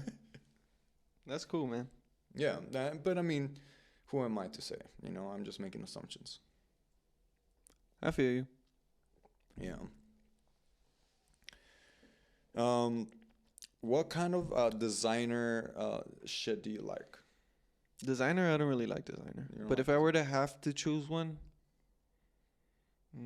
it'd be either Gucci or Louis Vuitton. Gucci or Louis? I always like the print. Okay, yeah. I like Gucci. Louis V is awesome too, but I've gotten very into Tom Ford's shit, dude. Oh, really? Yeah. Okay. Yeah, and especially because I watched the House of Gucci, and I didn't know he had such an important role in the company. You know, the company was going on. Have you seen the movie? I haven't seen the You haven't movie. seen House? Okay, well, first of all, let me tell you, that movie is it's golden. It's fucking a gift from the cinema gods. You Okay. know? And I mean, I think I have a small, very minuscule crush on Lady Gaga. So I always like, even when people are like, "Oh, she has a dick," I'm like, I don't give a fuck. She's hot, dude. Or he's hot. Who did she play in that? Patrizia Gucci. Oh The yeah, yeah. wife, She was yeah. part of the Gucci. Okay. Well, she wasn't anything, you know, but she married Maurizio, and Maurizio became CEO. He started fucking around. Yeah. And the more you fuck around, the more you find out. And he found out, you know, he got shot outside his fucking home, you know. But what I'm trying to get back to, Tom Ford. Mm-hmm. The company was going under. Designs were shit. You know, they were in debt. And Tom Ford came out with some incredible designs that really revived the brand. And it's to me, it's awesome that he did that for Gucci and what he did for YSL and for himself. Dude, this guy's iconic to me in terms of fashion. You know. Yeah. He's got some good colognes. I'll tell you that. Yeah, dude. Good smelling colognes. Bro, panty droppers. Panty fucking droppers. Do you have any? Yeah. You have some Tom Ford? Fuck yeah, dude. Damn, that's cool, man. Bro, fucking smell my jacket. This is Tom Ford Noir. Damn. Okay. Yeah. Well, smell it here on the. I don't know if you actually smelled it good. Oh, you smell it more there. Yeah. Yeah, you smell it more. It smells very like almost like vanilla. Yeah, well, there's a. I have also the Tom Ford Extreme, and well, that's Tom Ford Noir Extreme. So it comes with like a golden lid. I immediately went to your chain. It's weird psychology, you know. I said the word like purple, like your mind just yeah. Scarf. I bet you everyone listening to this, they did exactly what I just said I did. The Tom Ford Noir Extreme, that one is more sweet. You're basically getting the same thing, but more sweet, you know? So I think this you would wear for like winter or nighttime. I've always liked winter fragrances. Yes, dude. Because they're masculine, they're mysterious, you know? And I like strong, musky colognes, you know? Yeah, that's what I'm into, you know? And Tom Ford really delivers. Do you have any Tom Ford colognes? I don't have any Tom No. Ford. No, right now I'm rocking with either body oils or I think it's Gucci Black or something like that. Gucci Black. Something like that. Anything with a black fucking bottle is a go for me. You know which one I do want is Victor Rolf Spice Bomb Extreme, I think. It looks like a grenade. Yeah, I know which one. I haven't smelled it though. No, it smells good. Yeah. I think they have But it's a spicy scent, right? Yes, yeah. You can say that. Yeah. But it smells good. It smells wonderful. You can check it out at Macy's if you're ever around there. I will. You said Spice Bomb? Spice Bomb Spice Extreme. Bomb. It's like a gold label. Okay. Yeah. What about a blue, the Chanel? I used to have that one. Yeah. Yeah, that one was good. It is good, but it's like the Sauvage from Johnny Depp. Mm-hmm. I feel like those are just like daily drivers, you know. They're not special occasion. I'm going on a date or I'm doing something important. Yeah. Kind of fragrance, you know. Right. Yeah, no, Tom Ford, and I want to say maybe that Victor Rolf is like meant for special occasions. And I would like to say that if I were to be wealthy enough to buy a Tom Ford suit, that I would buy a Tom Ford suit. But I wouldn't. Nor would I buy one of his watches. Why? It doesn't suit you? No, his lapels, and this is kind of like his signature. They're thick lapels. Mm. And he says he likes the fabric to like encase you, to embolden you. I might buy one if I had the money, but I like a thinner, slim, sportier look, you know? Okay. So that's why. And then the watches, I think that for 2 Gs, you could probably get a better timepiece than what he's offering, you know? Yeah. Yeah. So if I was his friend, I'd probably tell him, make a suit with a smaller lapel, medium size. It doesn't have to be like tiny. And I mean, if you're not going to be putting out like good timepieces, then don't put any timepieces. Yeah. because they're kind of like, I don't know, dude, like something that you could get like a JCPenney and shit. Like that, you know? Walmart? Yeah, dude. Yeah. It just says Tom Ford. He just says Tom Ford, you Mm. know. And that's why I also respect him, you know, because he got to the point where he could slap his name onto something, and And that's it. It's priceless. exactly, you know. So that's kind of like my ambition, you know. I still don't have a clear goal, but I think I want to have the name, you know, where I could just slap it onto a fucking bumper sticker and sell it for 2 Gs. You know? Yeah, You I know? get you. I would love like to have my own line of clothes. Cause if anything, one of my dreams is to have a tailor shop of my clothes, of my suits, and then in the back have the psychology office. Dude, can you imagine? Like, this is therapy, you know? Like, you have this fucking, like, a hoodlum, just drug addict, can't fucking get his, like, life together. And then he, after his session with you, you're like, come with me. And then you take him to the front, Take them, measure them. make him feel like a king. Fuck, dude. That guy's gonna leave your office like, man, that's what I fucking needed. Yeah. I needed to elevate my perspective of myself, you know? Dude, that's a good idea. Right. I'm, Just in the back. Need therapy? Just go through my tailor shop and I'll hook you up. dog, I'll get therapy from you. Yeah. I'm like, bro, I need a new suit and I need to fix my life. I got you. Which one should we do first? I got you, man. Yeah. My that's wife what fucking left me, dog. Oh, jeez. Yeah. But man, yeah, I'm gonna have to be sitting there just listening to you, and then after everything evaluated, tell you, okay, this is how I think you should go about it. And then after that, I'll suit you up. And I think this is the point where I say you would be perfect for a psychologist What makes you say that? because you're able to listen, you know? You're not, can you imagine like trying to like express yourself as good as well as possible, and this person's just interrupting you and not letting you finish your sentence, you know? Like, that's not therapy, that's torture, you know? Hey, what's it called? What's that? Talk show host? Jimmy.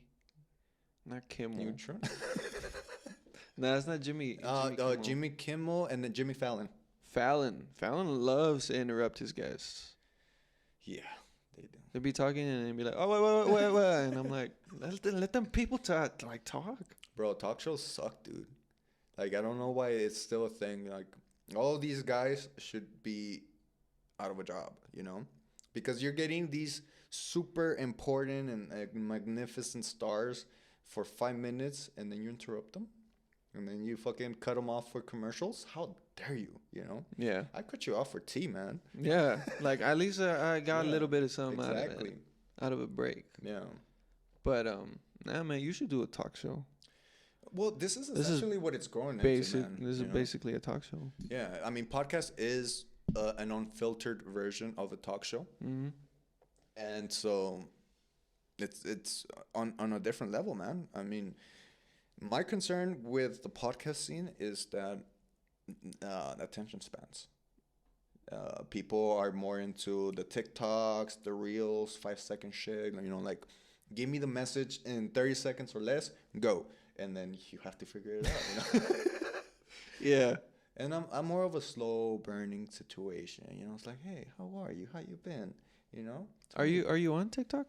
I let me tell you what I think about TikTok. No, I'm not on TikTok, and the reason why I'm not on TikTok is because it's owned by China. Mm. It's a Chinese technology that is used to pry on all of us. So, in terms of agreement, it reads that you're giving them access to all of your photos on your gallery, your keyboard swipes. So like the way you type, like if you say like you say yes sir, like they know you type like that. Yes, sir. Yeah, they know you. They do you do that. Your conversations, your calls, like you're giving them access to everything, dog. Yeah, that's not cool, but for me, you know, I'm not cool with China having all of this information, you know. So that's why I think that if I do reels, it's gonna be on Instagram, If I post something, it's gonna be on YouTube, and if all else goes to shit, then we have Rumble and Twitter. Mm-hmm. You know, I get you. I already have my exit strategy set up. You know, so that's why I'm not too worried That's good.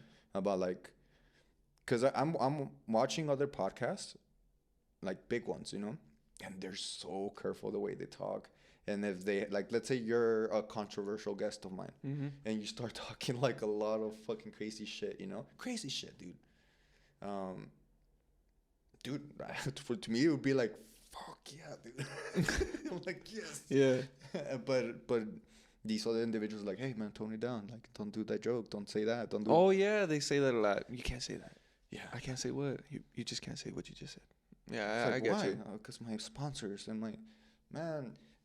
If you have a sponsor, it's so they can support what you're already doing. It's not so that you can support them. You know what I mean? Right.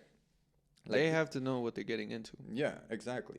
Like if you're getting a sponsorship from, let's say, Cash App, they're good enough. They don't need to be better, or like you. They don't need you to like necessarily add value to them.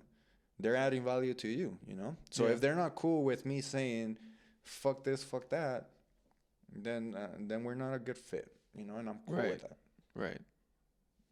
But some people they're sellouts. You know. Yeah, a lot of the time it's just them saying, you can't say that. 2 years later, hey, welcome back, AC. We're Christians, and I know, right? Like, oh my God. That'd be so stupid. I got you your own Warrior Poet Bible, and What are those things called that the Jews wear? the hijab. No, No, that's Arabs. no? yeah. Something like that. Something like that. Um, You know what I'm talking about? yeah. Got me one of those. Start wearing black, it. yeah. Just being all about like being clean. Are you a man of God? No. No, Okay, I'm not. I like that you went Straight to the point. to the No. Would you like to be a man of God? No. No. No. Do you believe in God? I have no interest in no. No, no, and no. Everything no. Wow, that's 3 no's, guys. So we have to talk about this. Okay. First no, which is, are you a man of God? Why would you say you're not a man of God? I Are you a don't. sinner? I Like to the don't- point where like your allegiance lies in darkness and malevolence? I Or- just don't like have any information on, religion. I guess. Okay, so I'm gonna say the same thing that you say. I don't want to make you uncomfortable. But when I say, are you a man of God? It's not religion based, you know? It's more, to me, God is everything, Mm-hmm. you know? And I'm not going to overcomplicate what God is. God is fucking everything. It's within you, it's outside of you. It permeates every inch of this realm, you know? So when you put God in that, you know, in that limelight or in that way of perceiving it, it makes me feel a little bit more at ease, you know, because when you use doctrine and theology to understand God, you get confused because there's a lot of paradoxes, a lot of contradictions, you know. Okay. So whether you're a religious man or not, that's not my question. My question is, are you a man of God? Meaning, do you have basic tenets that keep you out of jail, out of the grave, and out of fucking hell? I'd consider that logic, but yeah, not. but not being aligned with divinity and Right, God. right. Okay. Okay. So you shut me down there. Second question was, would you like to be a man of God? And No. the answer was no. Yeah. And why is that? Like, why is there no such?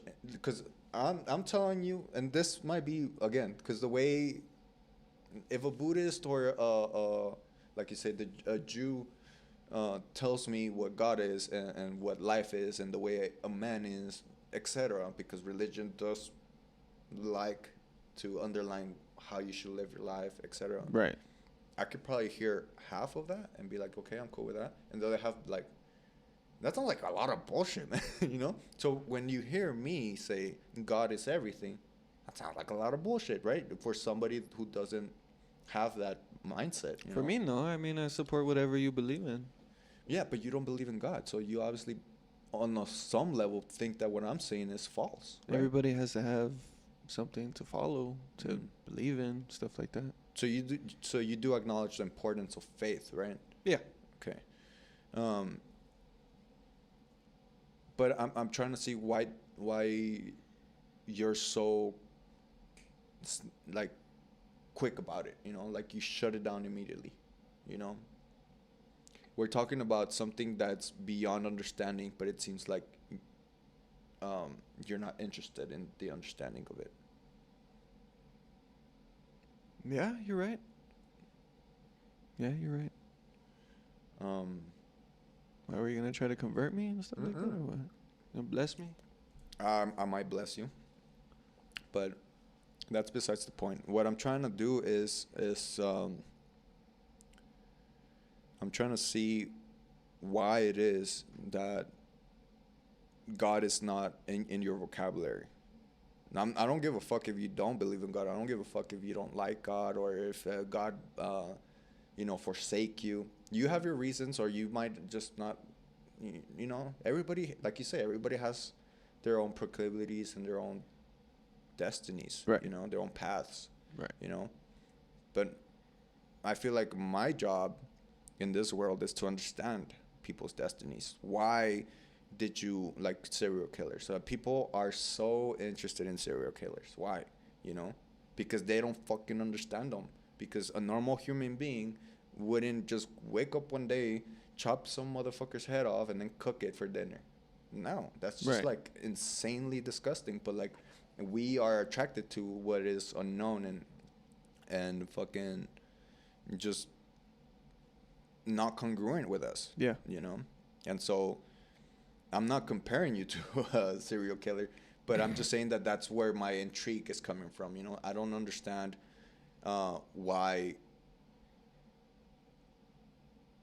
you don't believe in God. You know, simple as that. Yeah. I mean, I don't know, man. I just never did. Not even as a child when my mom would make me go to church and all that Mhm. stuff. No idea of a God was in, I guess, my life. Okay. It was just life happening. But how do you think life happens, though? Like that's where the conundrum happens, right? How do I think life happened? Yeah, because like if we're devoid of God, like can we just uh, is it because what's easier to accept, that life is just life and it's just happening on its own, or that God is life? You know? A. A. Let me think about that one.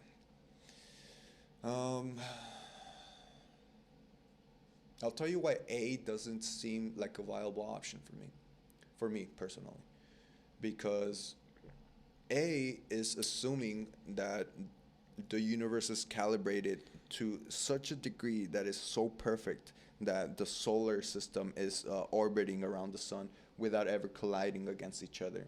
The sun is the right distance away from the earth in order to sustain life. The earth is basically the only planet in the solar system that can sustain life that we know. I mean, Elon is trying to do Mars, right?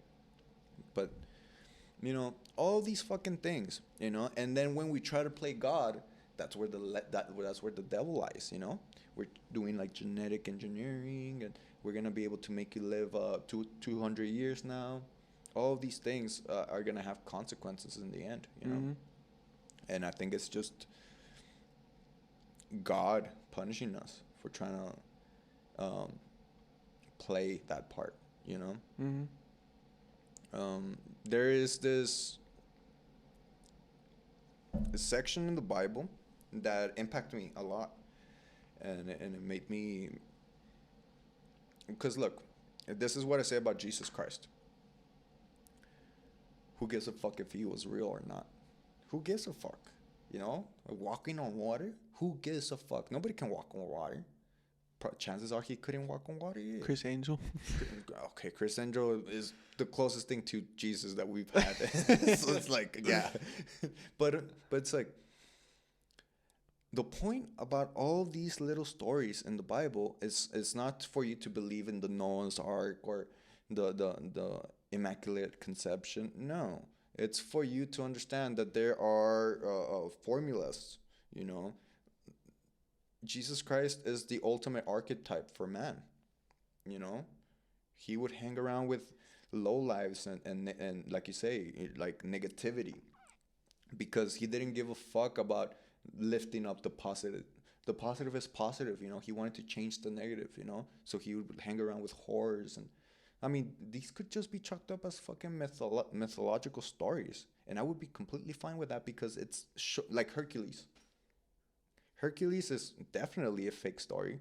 It's made up as fuck, but it's like very closely related to Jesus, right? It's like this guy, son of a god, etc., defeats evil, gets fucking jacked though. So it's like you could read Hercules and get inspired by that to be a better man. Okay, I am gonna be the hero of my story. I am gonna go to the gym so I could defeat the many-head Hydra. You know, that's why religion is important. Not for you to believe in the fucking fantastical, you know, fairy tales. Yeah. You know, it's for you to understand that if you are working towards honor, respect, like I said, but benevolence, divinity, and trying to cleanse yourself little by little, that's what gets you closer to God. You know, I didn't talk about this, but one of the most important details of my story about when my case got dismissed was the night before. I was smoking a cigarette, you know, because again I'm a fucking bum and I do shit like that, you know. I'm fucking doing drugs and just dumb shit. And actually those cigarettes I had stolen. You know, I had stolen from the gas station. Okay. Yeah, I was trying to buy them, and this is all alleged. I was trying to buy them, but nobody was there. I'm like, hello. You just took them. Yeah, I'm like, I'm on the fucking clock, man. I'll just take them. I took some cigarettes, but I was smoking my cigarette, and I just leveled with whatever God is. I was like, hey, I know that you know what nobody else doesn't know. Only you and I know what this situation is all about and what the truth is. And it's not to say that I don't acknowledge and that I do deserve some sort of punishment. Just give me something that I can deal with, you know? I said that, and I felt a presence behind me, you know? And I didn't care to turn around and be like, oh, what the fuck? Like, you understanding is feeling. It's not reading. It's not, because words, our language is so limited to the understanding that we could have through feelings, you know? Yeah. Feelings are more complex and more detailed. You know, that's where the real knowledge is. I mean, think about it, like through our DNA, you know, how are we like programmed to like hate snakes, you know, and stuff like that, you know? Because like these feelings that our ancestors felt got ingrained into our genetic code, you know? So like, I feel this presence and then electricity going up and down my body, dude. And this sounds ridiculous, but I felt nothing but happiness, dude. Joy, just like bliss. I'm like, fuck, this is awesome, man. And I knew then and there, fucking God touched me. And that's it. That's all of the proof I needed, you know? Yeah. Because I was on the same boat. I'm like, fucking, bro, the life that I led, well, this is why ultimately, even in my darkest moments, I did believe in God. It's because I fucking met the devil. Because I know the devil was fucking right there chilling with me at all times. So I'm like, if you're fucking chilling with me here at all times trying to get me into trouble, then the one getting me out of trouble must be God. Mm-hmm. You know? And so how peculiar is it that I go to fucking court the next day and I'm looking at probation, I'm looking about like drug courses, Alcohol Anonymous courses. I mean, my life was over, dude. And I was barely fucking 17, you know? Yeah. and so like my case got dismissed, you know. So it's like, wow, you know, did I get lucky or did I pray? You know, that's kind of like what I'm trying to say is like I I think it would be because of based on my beliefs and the way I grew up, I think it would be blasphemous for me to say that there's a possibility there's no God. I think it's I'm already at the point in my life where I have to assert its reality, you know. But that's not to say that deep down within me, then God knows there's some doubt, you know, because like why the fuck are children being killed? Why the fuck are these cartels still running the show? You know. I guess the thing that pisses me off is like this God, and I might be struck down by lightning by saying this, but this God made a mistake, you know, like what is the point, you know, like if the point is to be born, go through the process of pain and suffering, and then die, it's like that's cruel, Yeah. you know. I wish he could have more of a role in our day to day, you know, whereas the devil is very very much you know, taking advantage of the times, you know. Yeah. It's always been like that, though. Like wars, famine, rapes. Genghis Khan. I mean, Genghis Khan was the greatest conqueror in the known history, and he was the biggest piece of shit ever, too. You know? It's like pieces of shit get power. Why is that? I don't know. Maybe because they make a deal with the devil. Yeah. And I mean, you're very ingrained in the music industry. Would you believe that some artists sell their soul? Yeah. You think so? Yeah. Definitely. I mean, there's an urban legend. I don't know if you're familiar with it. I don't know the name of the dude, but it was a man that wanted to play the guitar, and he met the devil at the crossroads, made a deal, gave him his soul, and he became one of the best guitar players out there. Yeah, I think this is a legit story, right? Yeah. Yeah, I think I've heard of him. Yeah. Yeah. It was like in the early days of jazz or something Right. like that, right? Right. Yeah, You're familiar I with know it what then. you're talking about. Yeah, those but it's like listen to the riffs, listen to the music. I can see why people can make that correlation because it's like there's an ominous feeling to these songs by these artists. Listen to Mr. Crowley By who? by Black Sabbath. Okay. Listen, Ozzy Osbourne, I love him to death, but that guy is aligned with darkness, you know? Listen to that song at night with the lights off. You're going to hear like Mr. Crowley and then you're like, "What the fuck, man?" Gives you chills, Yeah. you know? Ah, but the guitar solo, man. That's why you kind of like, oh man, this is scary, but I'm just waiting for the solo. Yeah. And then you're like, yeah. Fucking rock and roll does something to me, man. Rock and roll, fuck, because I'm already at a point in my life where like I can listen to all music, you know. But it used to be rock, man. Rock was the shit. It used to be straight rock. Straight rock, rap, of course, you know, some Eminem here and there. For me back then, it was straight rap. Yeah, and what were you listening to back in the day, like when we were friends, bro? We'll answer the question first, and then we'll deviate. You sure you're gonna remember? Yeah, of course. Okay. So back in the day, I used to listen. Well, I still do, but mainly I listen to like 50 Cent, Eminem, a bunch of the Houston rappers, Chameleon Air, Paul Wall, UGK, and that was the main gist of it. But Is Kevin Gates from Houston? I'm not too sure actually. I actually think he's from Houston. Yeah. Kevin Gates. I like Kevin Gates. Even I wasn't a fan of Two Phones, but it's a good song nonetheless. Yeah. Yeah, I don't know if you're familiar with Riff Raff. Mm-mm. Riff Raff is fairly. You probably seen the meme of him having a grill of sharks. It's just like a shark teeth Like grill. no. No, you haven't seen it. No, but Okay. I will definitely check it out. Riff Raff. Riff Raff. That's a weird name.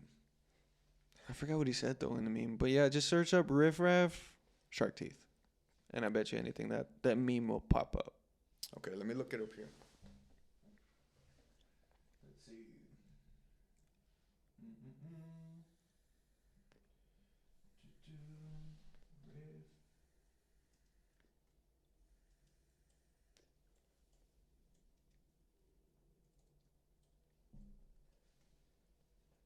Oh, what the fuck? Is it this guy? Yep, that's him. That's him. That meme with the hat. He does like a little video of him saying something. I forgot what he said though. Let's see. Videos. Oh yeah. Okay, not that laugh was not his, but yeah, that's what it. That's who Riff Raff is. He's the one that made "Tiptoeing in My Jordans." Tiptoeing in my Jordans. Ah, I don't know the rest of it. I am not a fan of girls. No? No, actually, I'm not, and that makes me feel old. Why? Because I just feel like a dad, you know. It's like, oh, look at these youngsters with their teeth. But I You know, mean- but I'm all full of tattoos and shit. But I mean, grills they go back way. I know. Way back. Do you think it is? Do you think it's a problem that Latinos and Anglos are appropriating a culture? I mean, honestly, I don't care. You don't think? You don't care? Do Yeah. your thing, man. A lot of people care about dumb shit, dude. Like that's my philosophy too, you know? Like if you're a Chinese guy and you want to dress like a black guy with like Jordans and the snapback and the do-rag, knock yourself out, you know? And then if you, like you say, if you wake up feeling like a king, confident, you get out and you're Yeah, happy. as long as it pushes you. Exactly. That's what matters, you Do know? your thing. But it's like I remember like Post Malone when he first came on the scene, he went on the Breakfast Club, and fucking Charlemagne the God was being a fucking dickhead to him. Oh, you're appropriating culture, my culture. Oh my god. And He's just an old you're, head. yeah, you're trying to get in the hip hop industry. You do know that's our music, right? And it's like, He's just an old head. yeah, it's close minded, man. Man, everybody should be able to do whatever the fuck they want, you know? Like, I understand completely the LGBT community, you know, like they've been demonized and like a lot of other groups of people, but I think they made their point, and I think they're already at a good stopping point where they can happily marry and engage in whatever kind of romantic relations Yeah. with whoever they want, Yeah. you know. So I'm all for that, you know. Dress with whatever you want, be with whoever you want, do whatever you want, as long as you're not hurting anybody, you know. Yeah, I don't know. I get harassed by those people sometimes because, like I said, people think I'm gay. And they're trying to get on me, and I'm like, I'll fight you, man. I'll fight you if you don't stop. Yeah. Yeah, they're like, hey, handsome. I'm you just know? like, I'm trying to fight you now. You're on my list. Yeah, you're green lit. You're fucking green lit. I had I've had experiences with gay dudes, you know, that are not like that, you know, but like it's just like encounters where we cross paths. Well, I just think it's ridiculous. Yeah, man, and it's like, man, they're bold. First of all, Yes, they're fucking bold. Yes, they are. And they don't take no for an answer. But hey, I don't know, man. I've had people tell me take it as a compliment, because you could pull both. Yeah. And I'm just like, I don't want to pull both. I'm for the women. I ain't for the men. What the hell? Well, yeah, that helps if you have that mentality, like the whole like, oh, well, I'm attractive to everybody, to both, you know. yeah. But that's like you say, it is uncomfortable. Yeah. You know? I remember like my freshman year, there was this weird kid, you know, and I went with him in middle school over there in Denver, and I thought he was cool, you know, but definitely weird, you know, like He was odd. dyed hair, you know, Odd. yeah, black clothing, you know, but I had all black clothing too, you know, so I didn't think much of it. But once we were like in a little like program where you get, where you get half a credit for free. Oh, okay. Prior to going into high school, so it's like we were all there and mingling, and then this motherfucker decides to like message me on Facebook saying, "Hey man, I think you're cute, yada yada yada. Let's fucking kiss." And then I'm like, Oh my yeah, god. I'm like, hey, like, I try to be cool, you know. I'm like, hey man, much appreciated, you know. Like, I know I am the shit, and I know I'm good looking, but I am not on your team, unfortunately, you know. So thank you. And he's like, oh come on, man, I hate it'll be that our secret. when they push. Like, Yeah. nah. It's gross, man. And it's like he's telling me that it's gonna be our secret and nobody's gonna know. It's like exactly, but the point is that I'm gonna know. I'm gonna fucking know I did that. That's my Yeah. rep. I don't want that. I don't want that on my page. I don't want that on my Yeah. rep. Yeah. I don't want that on my receipts. No, yeah, I feel you, man. Cause I've had that encounter. Some random DM. He's gay, but he tells me that he wants to do it, and I'm like, nah. Let me tell you right now. Thank you, but I'm not for that. And just like that, like flat out, no finessing, no, like, No. hey, let's go grab a beer. No, like it's weird. I've had some people like tell me, "Hey, it'd be nice if we go get a coffee," and I'm like, "You're gay." No. You could tell. Yes. I was working with this obviously gay guy, obviously. Like it's one of those guys that it's like Like he talks feminine. yeah, the dress was feminine, His walks, body language is exactly. feminine. Okay. You don't need psychology degree to fucking know what's up with this You're kid. gonna be you know? like, oh, okay. And so we exchanged numbers because at the time I didn't have fucking a car, you know? Mhm. And so I was having baby mama issues. And so I'm like, hey man, I have an emergency. I didn't want to pay for the Uber. So I was like, fucking. Hey, do you think you could yeah, take me? then- Yeah. That's yeah. Friendly. So we exchanged numbers and all this shit. And now he's like, hey, so what's up, man? Like let's chill. Like, you know how he's luring me? He's like, I'm with a bunch of bitches. Come over to the club and yada yada yada. So My ass. exactly. So he's trying to get dick by promoting pussy, you know.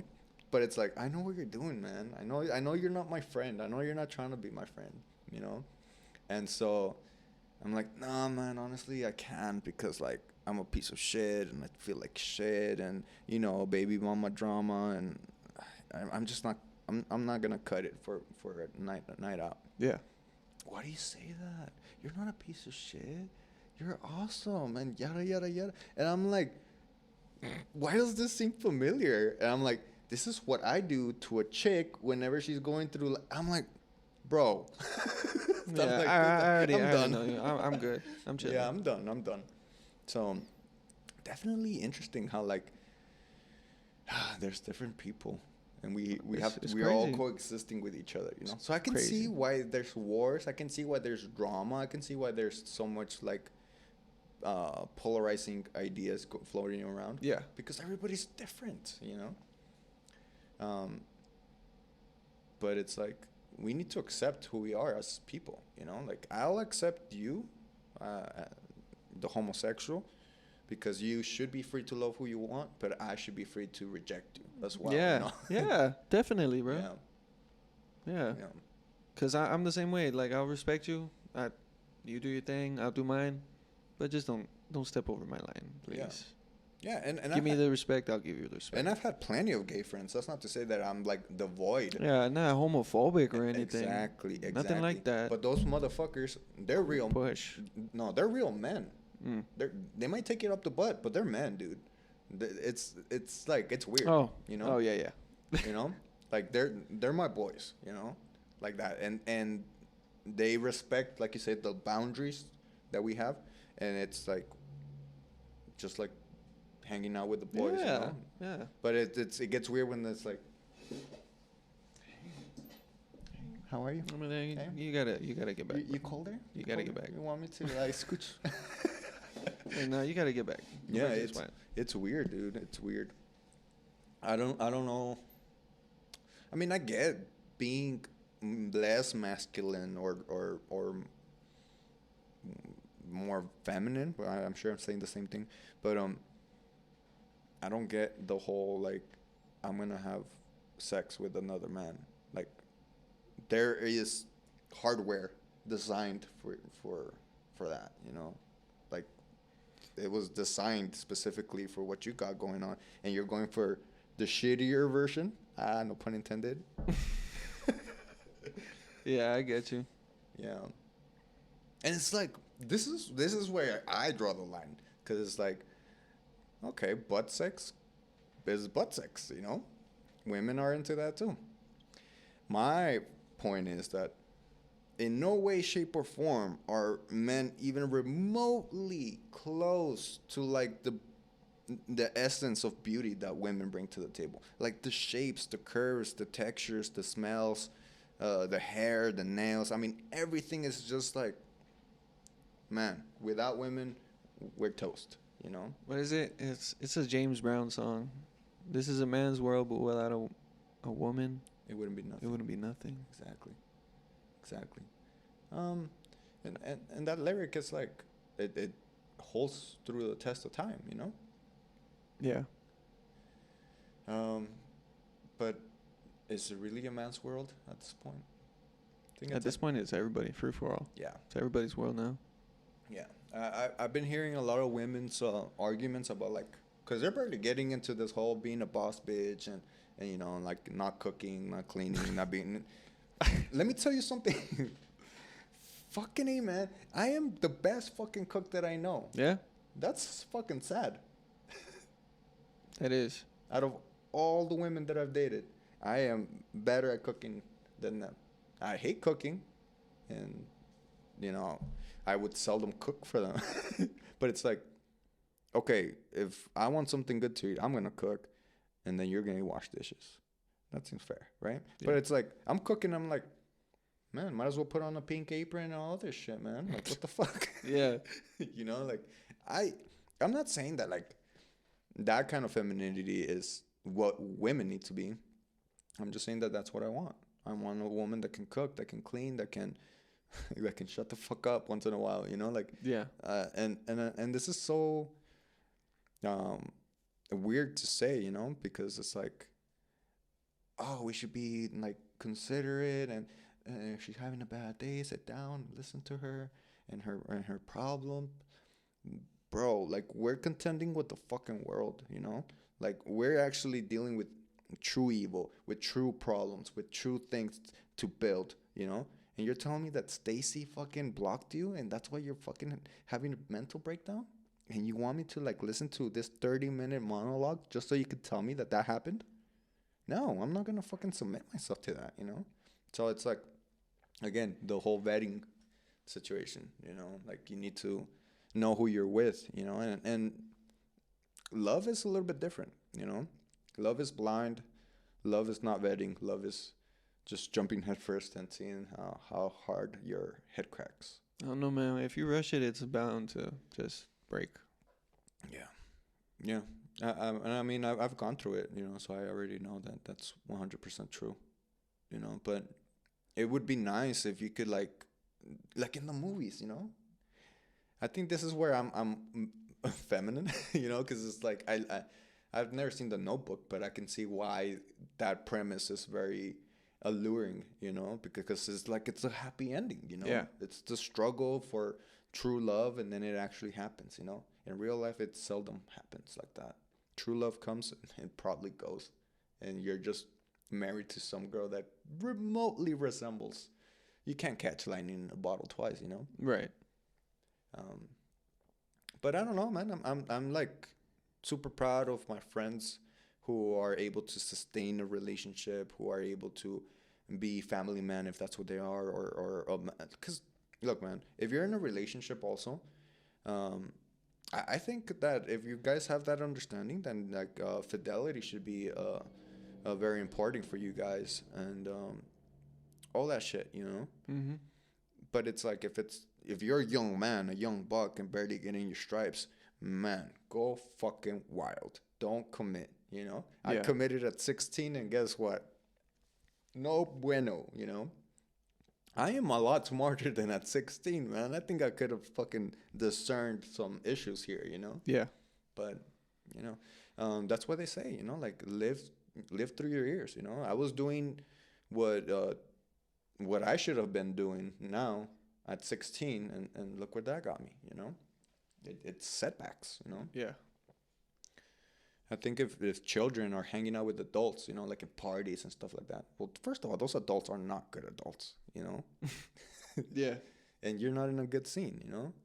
I should have gone to homecoming, to prom, and you know, like garner myself a girl my age and see where that goes, you know. But no, I had to go for fucking the bad bitch that's like fucking 3 years older than me, and I don't know, man. Mistakes. I don't know. I've always been a man of commitment, so I've always like wanted a relationship. Really? I was never the type to screw around.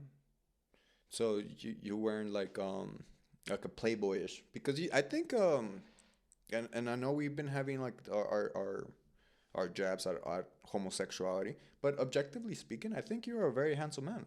You know? Well, thanks, man. Yeah. Thanks.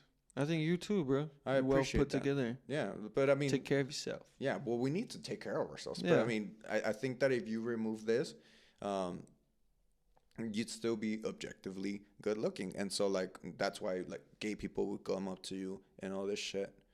But you could most definitely, if you wanted to, you could be a playboy. You know, like Yeah, but I don't know. I'm sure. I don't want to. I'm sure you could pull bitches. You know, Yeah, but you don't want bitches. Yeah. You want a woman. I want a woman. You want your lady. Yeah. You know. Gotcha. Me, nah, I'm open for all the bitches. No, man, I'm definitely down for a woman, and I'm definitely down for a committed relationship. The thing is that I am not gonna force that. You know, if it comes, it comes. If it doesn't, it fucking didn't. You know, and I'm cool with that. That's where I'm like, cause I already stepped through so much shit that I'm kind of like I don't give a fuck. You know. Yeah. Yeah. I forced it, dude. I forced that one. And yeah, it wasn't a good idea. Mm. I mean, right now I have a real good woman with me right now. Yeah. Yeah. How long have you guys been together? We've been talking since the start of July. So almost To a year? now. July? Oh shit, January. That's January. I was like, what? July. Okay. Yeah, we So started talking in it's July. half a year. About half a year. Probably like a week or two ago, maybe 2 weeks.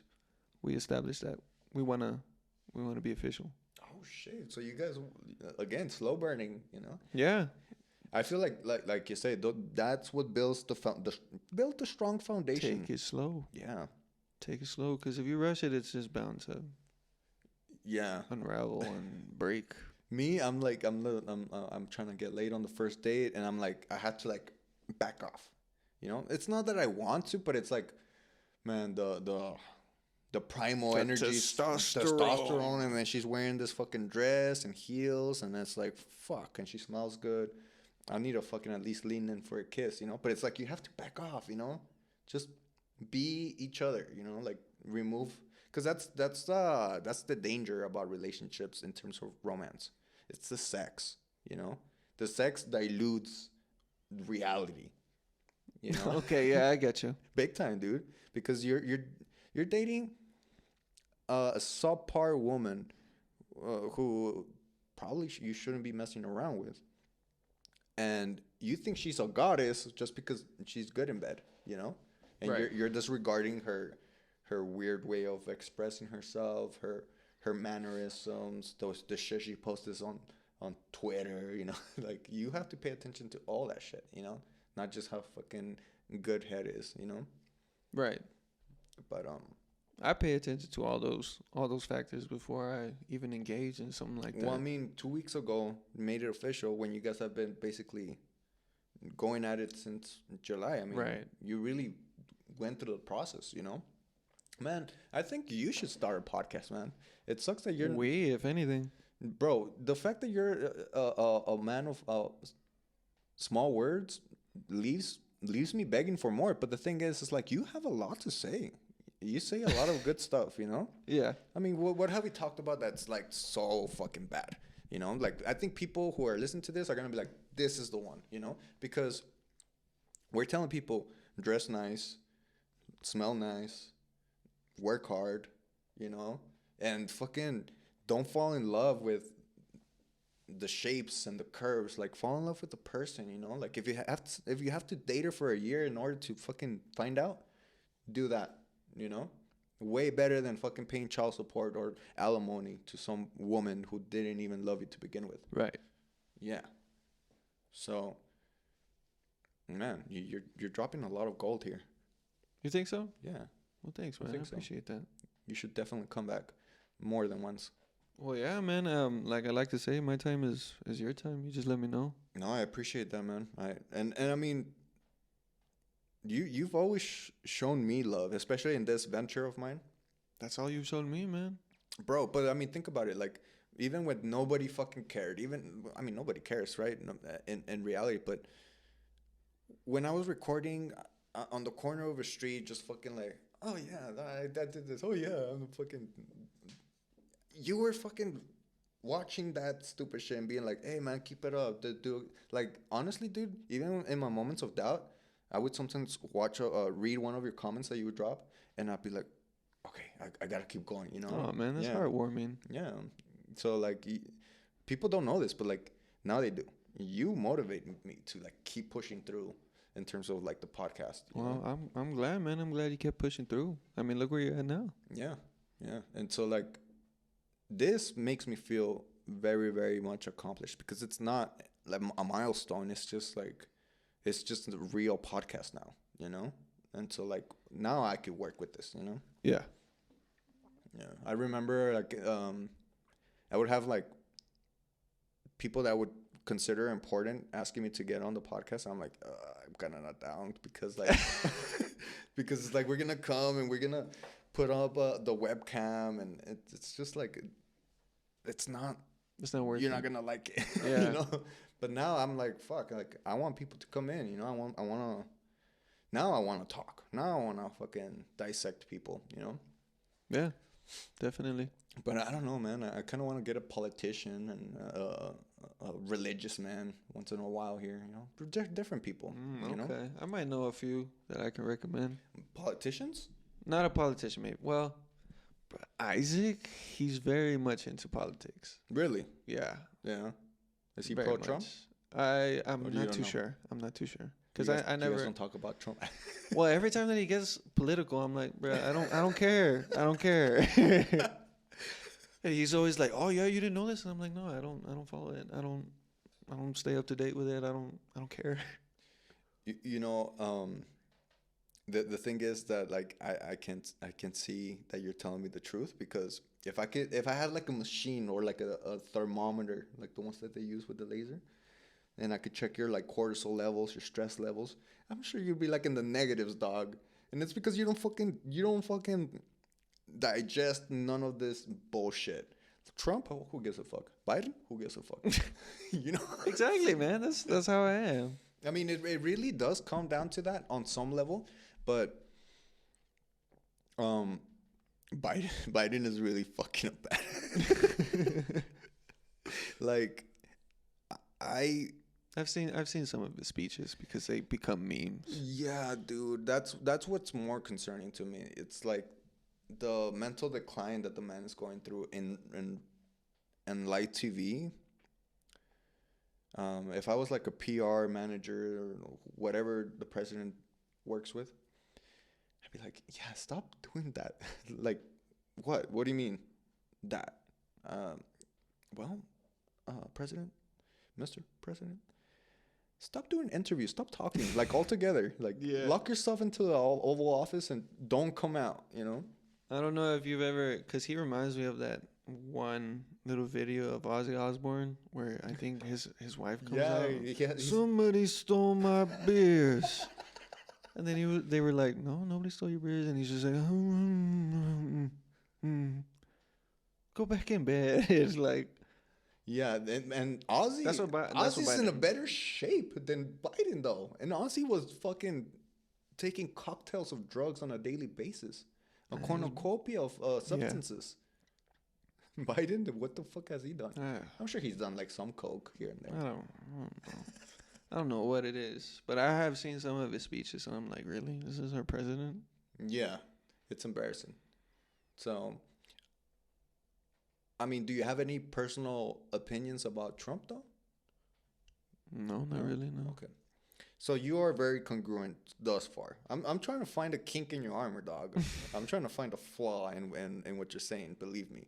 Not that I don't believe you, but you never know. Mhm. The thing is, everybody fucking hates Trump. But it's like, if you see on paper what he did, it's like he did nothing but good for the country, you know? Yeah. Gas prices were hella down. The I remember economy that. was booming, I you know? remember that. It was like at 174, the lowest that I On saw its it. heyday? Yeah, dude. And now it's at $3-4. Yeah. And then in some cities like LA, New York, it got up to like $7 to $9 a gallon, you know? Just like, fuck, man, like, what's going on, you know? And you know what it is? It's not necessarily the economy per se. It's this ideologies that they're trying to push. Electric cars, go green. Okay. And so, like, first of all, the amount of carbon footprint that is produced by making an electric vehicle is far more beyond than what an actual gas engine vehicle will produce, you know? Yeah. Because the one is pooping it out little by little, and the other one is creating the environmental damage on the spot while it's being produced, you know? So it's like, you're not really going green. Yeah. You know? And how the fuck do you think all of this electricity is being produced? With generators. And how are these generators being turned on? You know, with fucking fuel. It's like, people don't get it. Mm-hmm. You know, I'm going to keep my fucking gas-powered car, you know? I think also what I heard from the grapevine is that the reason they want electric cars to be the norm also is because if you have an electric car and they have control of the software and you did something bad or whatever, they can just shut off your car. Boom. You're not allowed to drive your car anymore. I see that. Bitcoin, cryptocurrency. Again, you do bad, boom, give me back your money. That's the problem with all this electronic shit, you know? Yeah. That it's just like numbers on a screen. It's just like, it's not really yours, you know? Yeah. So, I'm scared, dude. You scared? I'm scared for the future, to be honest. I don't know. I'm just like, whatever it is, I'll try to adapt as best as I can to it. And that's definitely a philosophy that I would like to start adopting. But I think that a healthy amount of fear can also help you navigate these, murky waters, turbulent waters. But, even a ship as big as the Titanic sunk, Yeah. So, I mean, using that as a metaphor, it's like you can be this colossal thing of a vehicle or whatever, but like in the end, you're contending with nature, you're contending with the universe, and that's what really rules the world. I think personally, if we have to stop everything again through COVID I'm gonna be done, dude.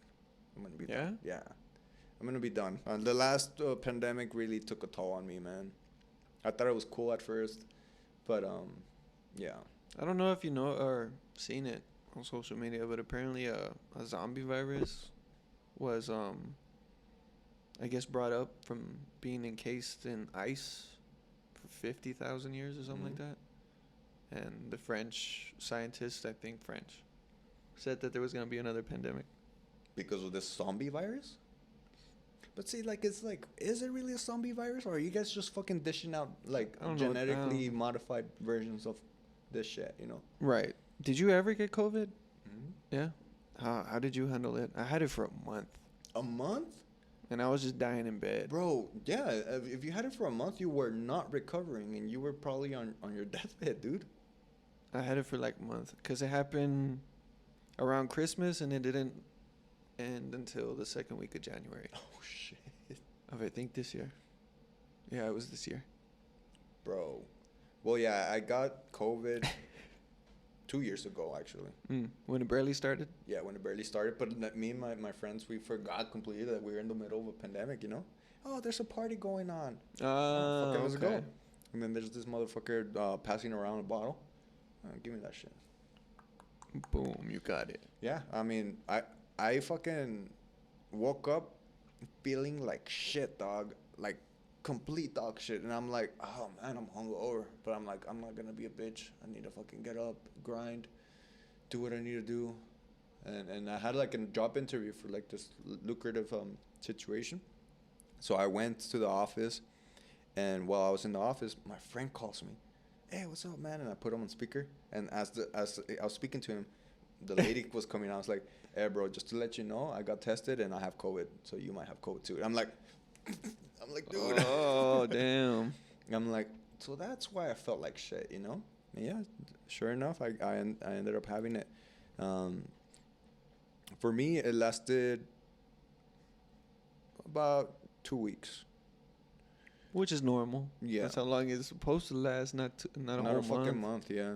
I mean, I was good within a week, and then it took me 2 weeks to actually come clean on a what is it, test? Yeah. But the peculiar thing about this virus is the body aches, the way Oh my God. every cell of your body hurts, dude. Your bones, your muscles, your tendons, you can feel everything in there. It just hurts, you know? Yeah, I remember laying down on one side and it felt like all the weight was just going to that side. And then I would flip and it would do it again. It would go to the other side. Would you get the migraines where it's just Oh like yeah, I couldn't have thumping? the lights on. I was just under the covers most of the time. I was just there. Bro, I feel bad for you. Because I'm telling you, like, for me, it would seesaw. Like, some at some moments, because at first I didn't want to believe it. I'm like, I'm good. I'm fucking good. I'm over here smoking and drinking and doing whatever the fuck I want. But I'm like, man, but this fucking feels horrible, man. And it's like, I would seesaw, you know, like, sometimes I would feel good, and then sometimes I would feel bad. Sometimes I would feel good, and then sometimes I would feel horrible, you know? Funny enough, I had like this tremendous fever, like boiling, you know? And my dad came up to me. He's like, "Oh, fuck, you're like in You're flames." boiling. Yeah. You're boiling. Oh, and he gave me a hug. I'm like, "Get the fuck away from me. I have COVID." But he didn't get COVID. And he was over here hugging and dealing with me. And Apparently, having a high enough fever can like kill off the virus. yeah, and that's what I was telling my mother. I told her, I'm like, it's not a good idea to take Tylenol when you have a fever, because that's your body actually doing its natural response to fight off the virus, Right. raising the temperature. You know, and so by you taking Tylenol, you get rid of the fever, meaning nobody's fighting the virus. Right. I would recommend for people that get sick like that, like Epsom salt baths, but like I like borderline boiling hot, because it opens up your pores and it allows the salt to penetrate. okay. Yeah, and it really, really does relax your muscles. I do that just for like general recovery, you know, like after a long Really? week of hitting the gym, working, fucking just hit, and it's like you're at the spa, dude. You just I usually just sit in a cold bath. okay. Well, that's why you have the what's it called? The Viking beard, and I don't, you know. Mm. Yeah, man. I mean, cold baths are also good for recovery, you know, and it increases testosterone, mental acuity, etc. It's Uh, weird though, because when you first get in, you don't have breath. It's only when you find your chi, your Right. like You accept it. the same neuroscientist that I'm talking about, Mhm. Andrew Huberman. He talks about the people that lay in the ice bath stoically. He's like, that's kind of cheating, because your own body creates this thermal film that protects you from the cold. So what you need to do is every like 5 to 10 seconds just swish around to break that barrier. Okay. Yeah, and then swish around again, you know, to allow that cold, and then to be even more psychotic about it, because if you're fucking taking an ice bath, you're a psychopath, right? Yeah. You don't dry off with a towel. You just stand there like a fucking Air scarecrow, dry. air dry, and that's like the benefits just increase. Okay. I didn't know anything about Yeah. that. Yeah, everything is being micro analyzed at this point. So that's what I love about this day and age and the scientific Yeah. abilities we have, you know, because we have an understanding. Like I remember as a kid, I wouldn't sleep at all, dude, I would all nighters, you know, Same here. talking to baby girl. Oh, you go to sleep. No, you go to sleep. I remember You those can't days. go. No, you Yeah, I can't go. remember those days. It's okay. Send me a nude. No, I'm kidding. But man, I lost my train of thought. What was I saying? We're Oh talking yeah, about. the importance of sleep, dude. Okay. Fucking sleep. Yeah, it's crazy once you realize how important sleep is. Bro, people who sleep between 5 to 6 hours have a drastic, like, decreased levels of testosterone and all these good stuff that make you who you are. You know, you're just like, like if you're a V8 engine, you're operating with like 2 cylinders. Yeah. You know, like fucking, you need new spark plugs and Right. oil change. I feel like that's the easiest way to describe humanity. It's just through cars, you know. Yeah, because it basically is, man. Yeah, we're vehicles, and our spirits, our souls are the. Well, let me ask you that. Do you think we have souls? Do I think we have souls? Yeah, I guess so. Yeah. Yeah. That makes sense, because like they've weighed people, like prior to dying and after they died, and they do lose weight. So it's like, what changed? What left? Something left. Something. Yeah. So, fucking A, man. I didn't know that sleep was so important. I didn't know. And Especially if you're working out. yeah, for recovery and all that shit. Yeah. So, I'm gonna try to dial in my sleep, my diet. I used to be very good about all that. Not my sleep. I've never been good with my sleep, but I'm pretty disciplined with diet. diet. What do you eat? Depending on if it's bulking or cutting. It just depends on that. Well, for cutting, because I'm not interested in cutting, but I'm sure a lot of people that listen to this, that's specifically what they ask for. Extra lean beef. Extra lean beef. Incorporate that with something. Just make sure that you eat that extra lean beef. That and rice. Rice too. Okay. White rice. So don't overcomplicate it. Just get lean beef and white rice. Oh yeah, for me, I'll eat it. It doesn't have to be like a full course meal. Yeah. No, it's just what I need. Sustenance. Right. Okay. Alrighty, guys. Well, sustenance is very important, and it doesn't have to come from fucking cattlemen's or fucking, you know. Yeah. Nah. It can be from Walmart. Just get that ground beef, cook it, and there you go. Okay. Ideal date. What would be an ideal date for you? How would you set it up? A date like for me and my woman or what? An ideal date to me would be just your old fashioned dinner. Make sure you get, flowers, a bouquet of flowers. If you want to be fancy, write a letter. And then afterwards, treat her to some dessert from someplace. Bro, those letters are you still doing the letters? Oh yeah. Yeah. And do you The handwrite stamp them? and all that? Yeah. Do you handwrite them? Yeah, the only thing that I don't like, I guess, draw or anything are the stamps. It's just stamps. Like the buck or the elk, Mm-hmm. that's a stamp. The fleur-de-lises are stamps. The compass is a stamp. Other than that, I write everything. Where'd you learn to have such fine calligraphy? Did you teach yourself? I just kept writing each letter for like a good 2 weeks in cursive. And then, because that's all it really is cursive. Mhm. And then you just get a fountain pen or a feather pen, the ones that have those two things that open. Mm-hmm. And then that's it. It just looks nicer with a feather or Yeah. A gel a fountain pen. No, not. Not a gel pen. Yeah. That'll just be one line. Well, I think there's a tier list, right? You have your regular fucking ballpoint pen that you find in any office or at school, right? Yeah, you have ballpoint, Like gel. the ones that you throw out in the right. trash, right? The And then Bics. you have the gel pens, the ones that you do The cherish, G2s. and they actually change the way you write, the right? G2s, yeah. Yeah, but it's like they can get lost or stolen, who knows? But then you have the feather pens, That's like, man, I can kill somebody with this shit, So it's like, best believe you're not gonna take it from me, I have a pen like that. But Do you have it on you? Not a feather pen, but like a good ballpoint, I guess.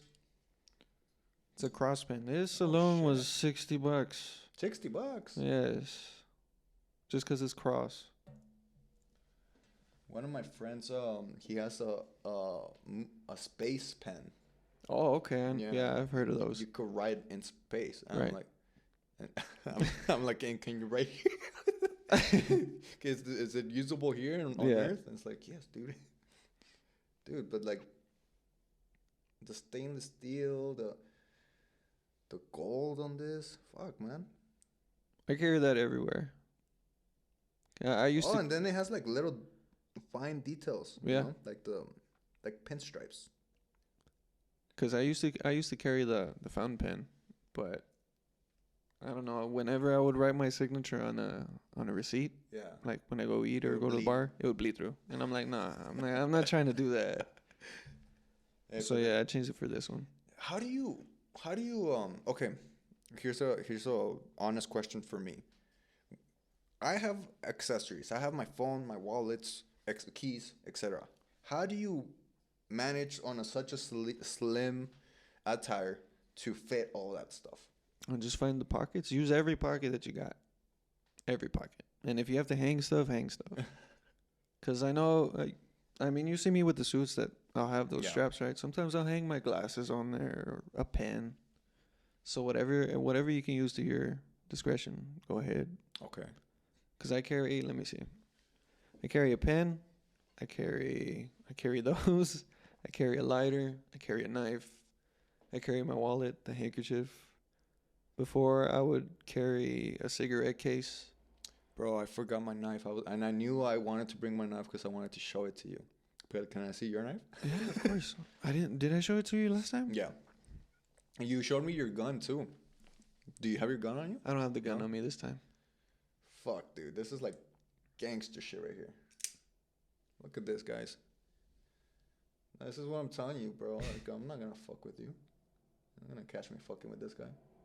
Look at this shit. Fuck. And this is a very big boy stiletto. Yeah. This is a big boy weapon, let me tell you. It's also known as a pocket sword. Pocket sword? Yeah. I mean, I have a borderline like machete knife, you know? It's like Yeah. a real hunting knife. Like a Bowie knife? Yeah, Damascus steel. Oh, okay. Yeah.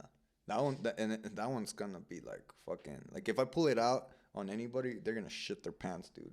Just on the sheer size of it, you know? It could be a sword. Man, I just poke people with that toothpick. Well, that one's definitely for murdering, you know? Mine's like for slashing, Mm. you know? I say that this one's to open letters. Yeah, that's true. I was gonna ask you, isn't that fucking blade illegal? Based on the length? Apparently, it's not. They got rid of that rule. Cause I mean, you could carry a katana. Oh, for reals? Yeah, you can Man, You they can don't- carry a katana, a machete. I just need to get the holster because my knife could probably take up most of my leg. My Yeah, you just need a holster. yeah, I have it, but like it's like the one that goes down. I want it to be more low key, so I could like hide it in the back. Oh, okay. Yeah, so it's not like going down vertically. It's horizontally. Okay. That kind of sheath, you know. Right. That way you could just. So you want a vertical. Yeah, Okay. but I'll send you pictures of my knife. Yeah, Kinda- please do I- so. I- I like Damascus steel. Yeah, I kind of want to show off. Alrighty. Yeah. Damascus steel is beautiful, man. And the process of forging a blade of Damascus steel is, man, I have nothing but respect for iron workers. Yeah. What are they? Blacksmiths? No. Blacksmith. Blacksmith is the right way the right word. Bladesmith? But that's just like, bladesmith. Those are people you- that go ahead. those are people that deal with like specifically knives and stuff like Yeah. They don't do like chains or Because hammers. a blacksmith is like All iron. it does hammers and anything that deals with iron. Have you seen Forged in Fire? Yeah, Yeah, that show's awesome. that dude that says it will kill. It killed. I'm just like, okay, bro. We get it. I guess that's your catchphrase, but Whatever floats your boat. But yeah, I've seen it. I've seen the process and all that. Yeah, It's dude. interesting. And then it sucks when like sometimes they'll It use snaps. it and it snaps, and I'm like, damn, he's done. Or like it delaminates and all, like holy It shit. chips Yeah. it and stuff. Yeah, I'd say it's an interesting show. Well, I wish that they had more time, you know. But then Mhm. again, I see shows like Ink Master. Oh It's yeah, like they're on the clock and they're putting out like quality work, you know. Well, sure, one or two contestants drop the ball here and there, you Yeah. know. But in Forged and Fire, I feel like they need more time to actually like put out something beautiful, you know. Because sometimes the blades that win, it's like, man, yeah. it wasn't Yeah, it's even like- the one I liked, you know. Right. Yeah. But that's just me being egotistical. Not everything I like is gonna win. Yeah. Of course not. Justin Bieber won though. He won on everything. God damn it. Man, I remember he used to rain on all types of school dances. Yeah. Baby, baby. Always baby, there, oh. especially at Cyber. Yeah.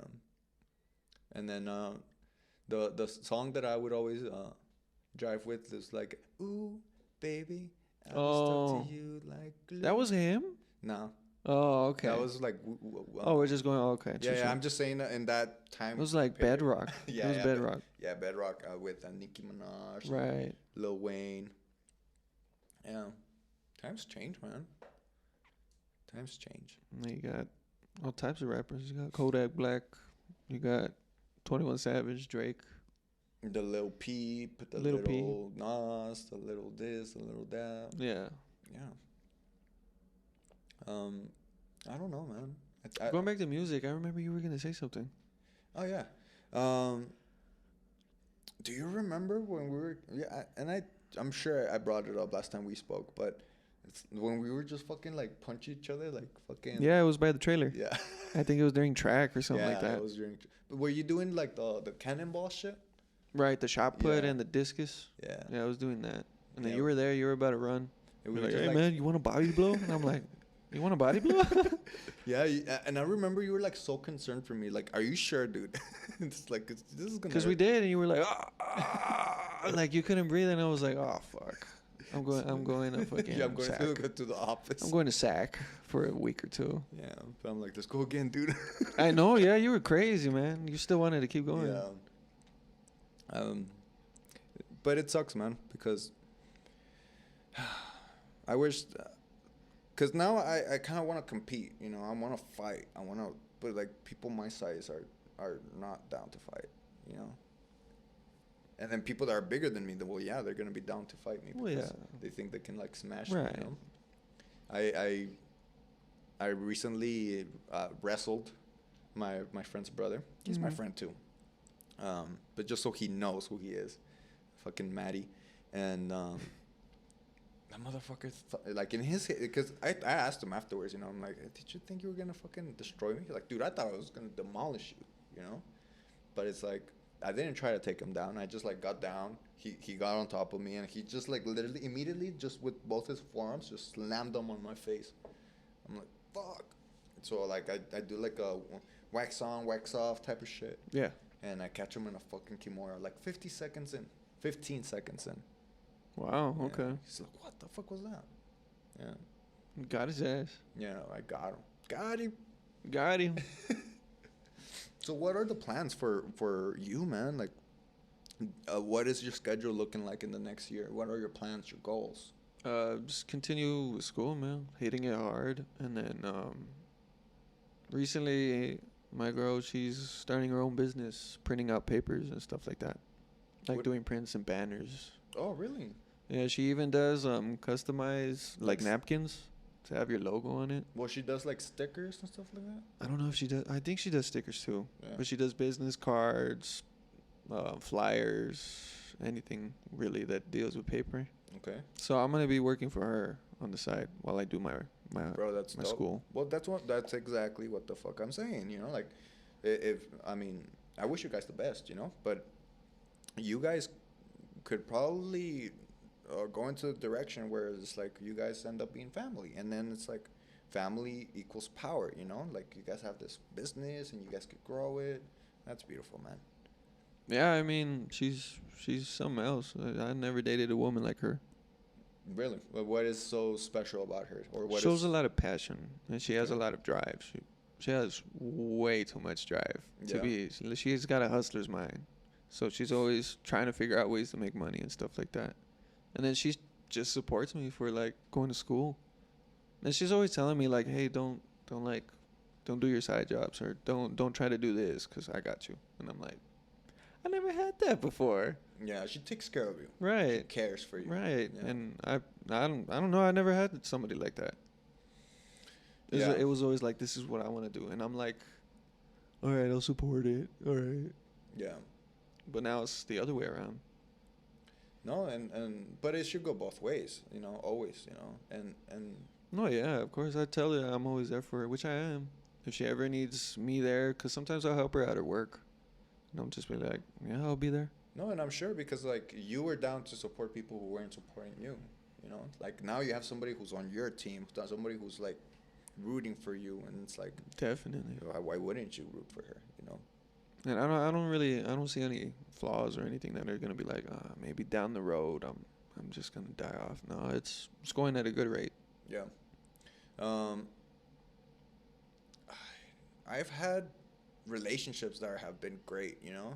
I just don't think, because it's like, a relationship fails, and I say this all the time, but it's like, because you chose the wrong partner or you're the wrong partner, you know?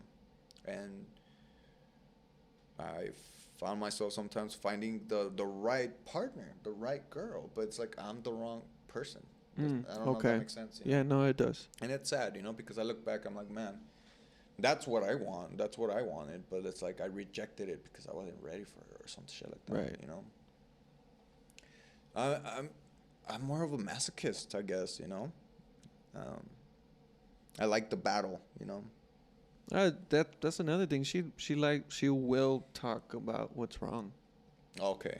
Like So she'll bring it up. communicate. you know? Yeah, she'll communicate, and like most of the time, it's hard to get a woman to communicate anything.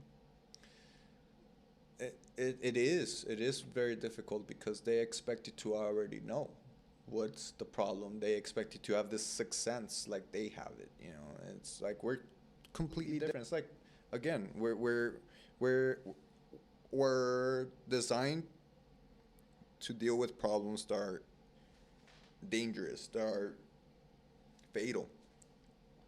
We're not designed to make amends, and you know, or pick up on the little in innuendos in a party that Yeah. your wife didn't like. It's just like we're a little bit more linear in thinking. We're not bouncing up and down, Right.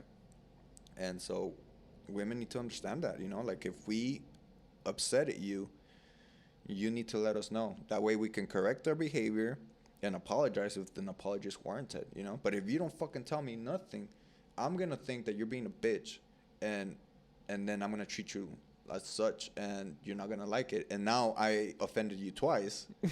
It's like Yeah. that one's gonna be a little bit harder to you know, to fix, Mhm. you know, because I treated you very, very badly, you know, Yeah. because I thought you were treating me very, very badly. Yeah, I get you.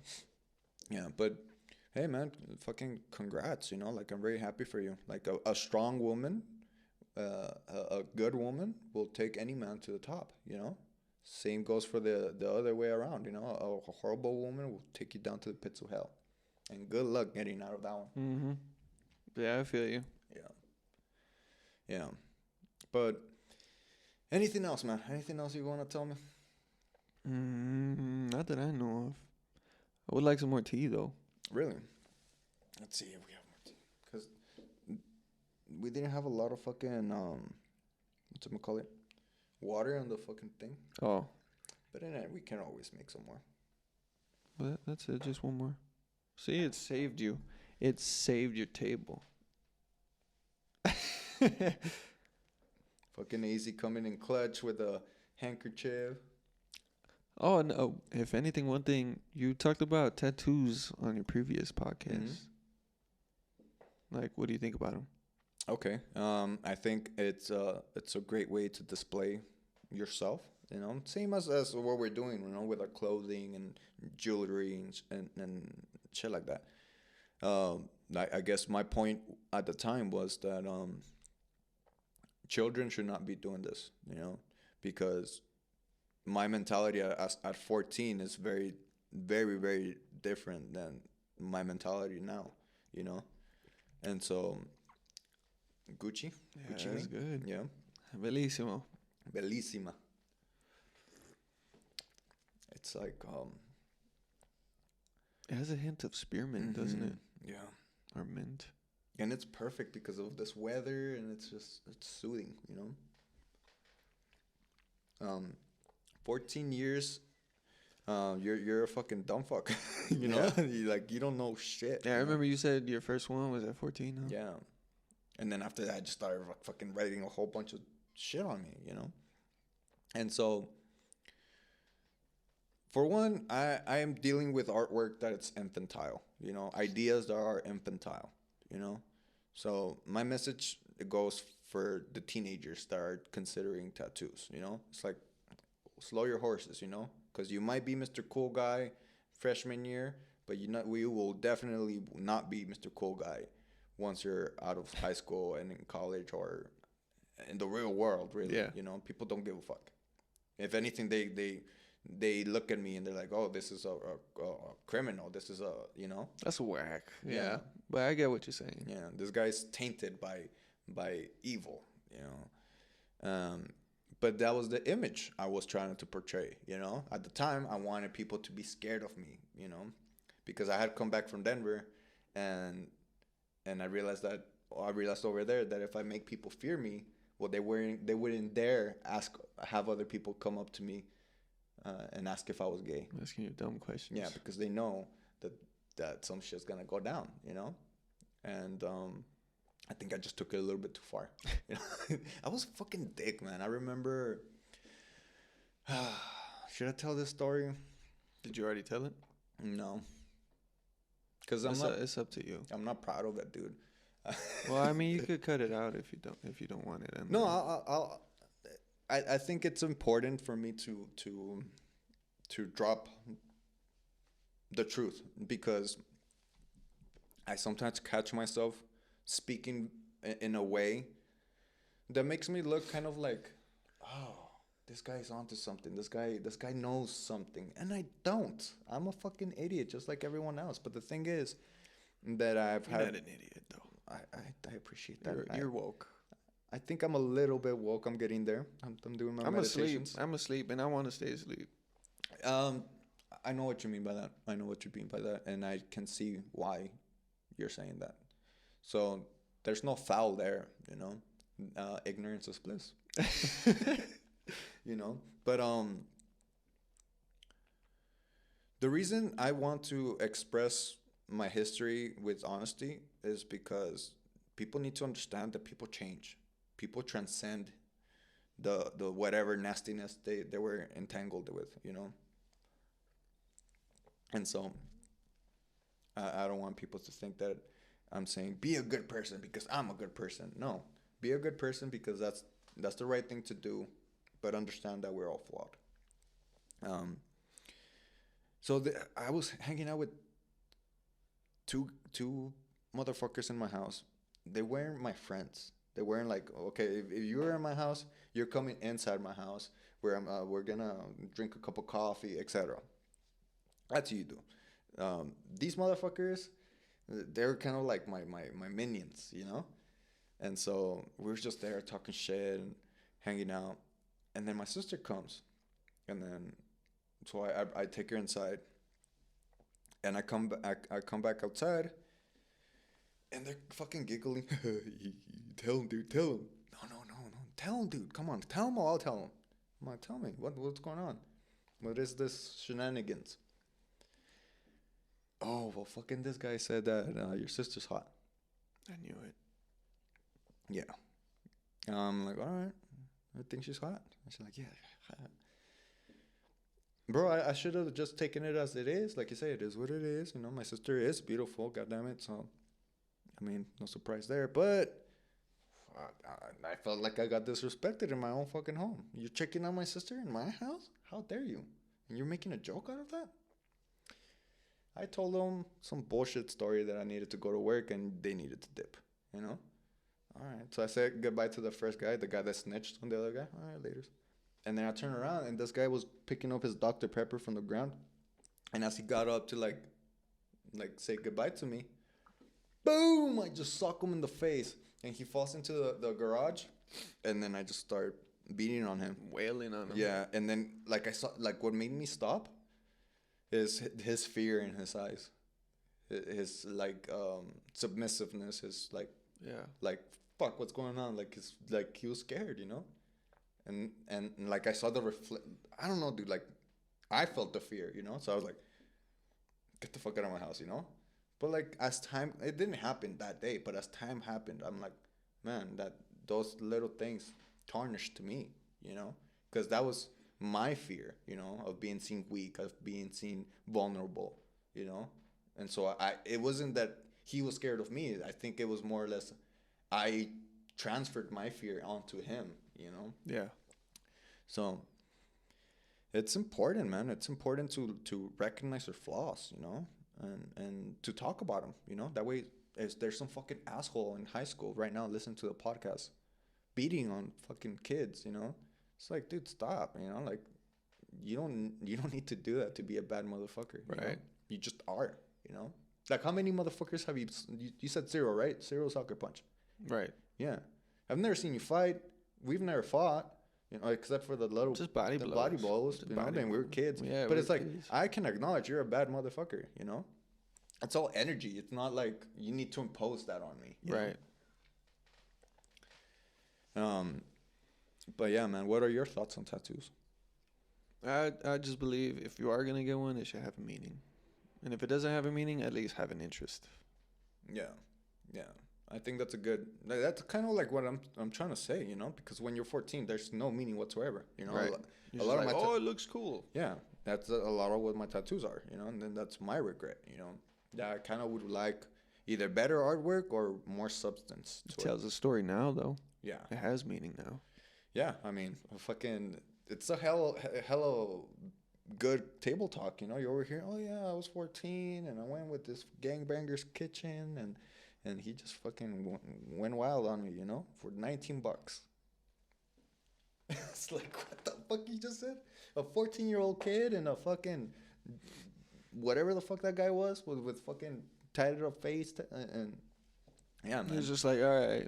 Bro, I remember I went on my bike. I was just like, I rode for like 20, 30 minutes just on my bike to get to this motherfucker's house. And then when he opened the door, I just shitted my pants, dude. That motherfucker was tatted to the gills, dude. Head to toe. And then that's when I realized I got myself into some deep shit. See, I would, if anything, I would like a bodysuit, but nothing on the face. Like up to the neck. Yeah. But the way I see it is I want mine to be geometry. Because I was always into math and shapes. Yeah. Yeah, I think you would get along with my friend Thomas. He loves geometry. He loves math. Yeah, he's a tutor, you know? Oh, okay. Yeah, that's actually how we met. He was Thomas, the OG? Yeah. Yeah, I mean, I have seen him. He was always in that one room where all the computers were. Yes, dude. Yes. So I don't know. If you remember me, I was the guy that looked like a gangbanger. I was in large clothes, big T-shirts, big sweats. That's crazy, dude. So you did know him from high school? Yeah, but I mean, I never spoke to him or anything. I was just in there because it was like something that we had to do for class. Well, the official story for me goes like this. I was in SAC. Okay, that's a good opening. I was in SAC on my way to Keys Academy. They were just keeping me there for the rest of the week. And then they sent Thomas over to help all the dumb motherfuckers that can't do math, right? And I'm just there chilling, not doing my work. But I was like, well, if this motherfucker's doing the work for everyone else, you might as well help me out, you know? And he did. And that's where it ended, right? Oh, thank you, sir. Appreciate you, mister. Fast forward like a year or two later, and fucking I'm like on a drug binge with my friends in a random place in a random apartment, and I'm asleep, and then I wake up like around 1 or 2 in the morning, and I hear like giggles and commotion outside. I'm like, these motherfuckers are smoking a cigarette. I want a cigarette. I want to go smoke a cigarette. And I'm like, oh, groggy, kind of like, oh, what's up, guys? Yeah, tired face and everything. And then I'm like, and I turn around, and then Thomas is fucking there. I'm like, what the fuck are you doing here? I'm like, Yeah. I'm like, aren't you like a teacher or something?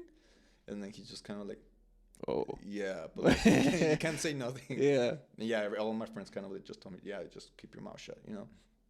He's our boy. All right. And ever since then, we've been friends. That's cool, Yeah. man. Well, hey, Thomas, thanks for befriending this dude here. It's been a lifelong. We grew up from the sandbox and everything. Yeah. I remember you. You were in that one room in Malwood. I never knew your name though. Yeah, no, he's a smart cat, and like I said, he likes all of that. Oh, yeah, if mathematical he's a stuff. tutor, yeah. Yeah, I don't know. I always liked geometry. I would like a bodysuit. On my legs, my arms, my neck, chest. I think geometry based tattoos would look good on you, especially because of the aesthetics. You know, it's very linear and congruent. Whereas I don't know if you start getting like demons and all this shit. I don't think. I don't know. I was always fascinated with the Grim Reaper though. I would like that on my back, if anything. Really. Like a blown up Reaper. Yeah, like one like with his arms spread out, holding some skulls. That's sick, dude. That's what I envision for the top of my back. Okay. But I mean, as for right now, I'm just getting items that kind of represent me. How My many interest. tattoos do you have right now? I think 5. 5. There's 1, 2, 3, 4. Yeah, 5. And they're tasteful, man. I mean, they're not like something that if I was a conservative being, it wouldn't upset me. I wouldn't be like, oh man, look, what the fuck is up with this guy? Island Boys, though. Island Boys. I'm not fucking conservative, but I'm gonna bring out my MAGA hat and my fucking Bible, and I'm gonna tell those kids that they need Jesus because what the fuck? I know, man. They look like the inside of a high school bathroom. The walls.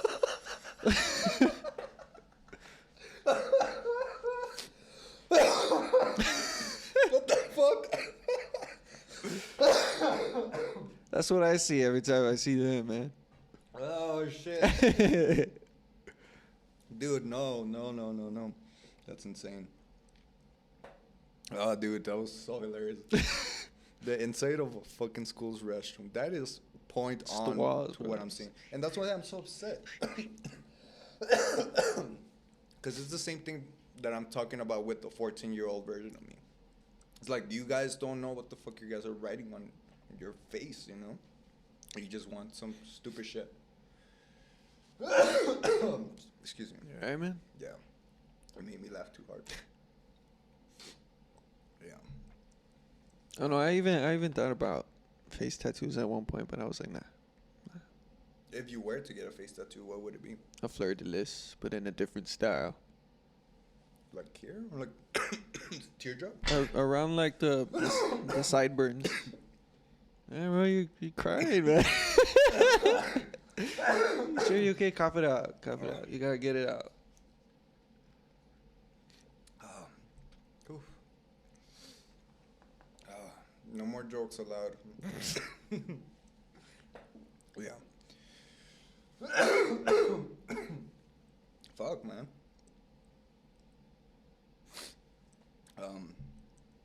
Fleur de lis. What is a fleur de lis?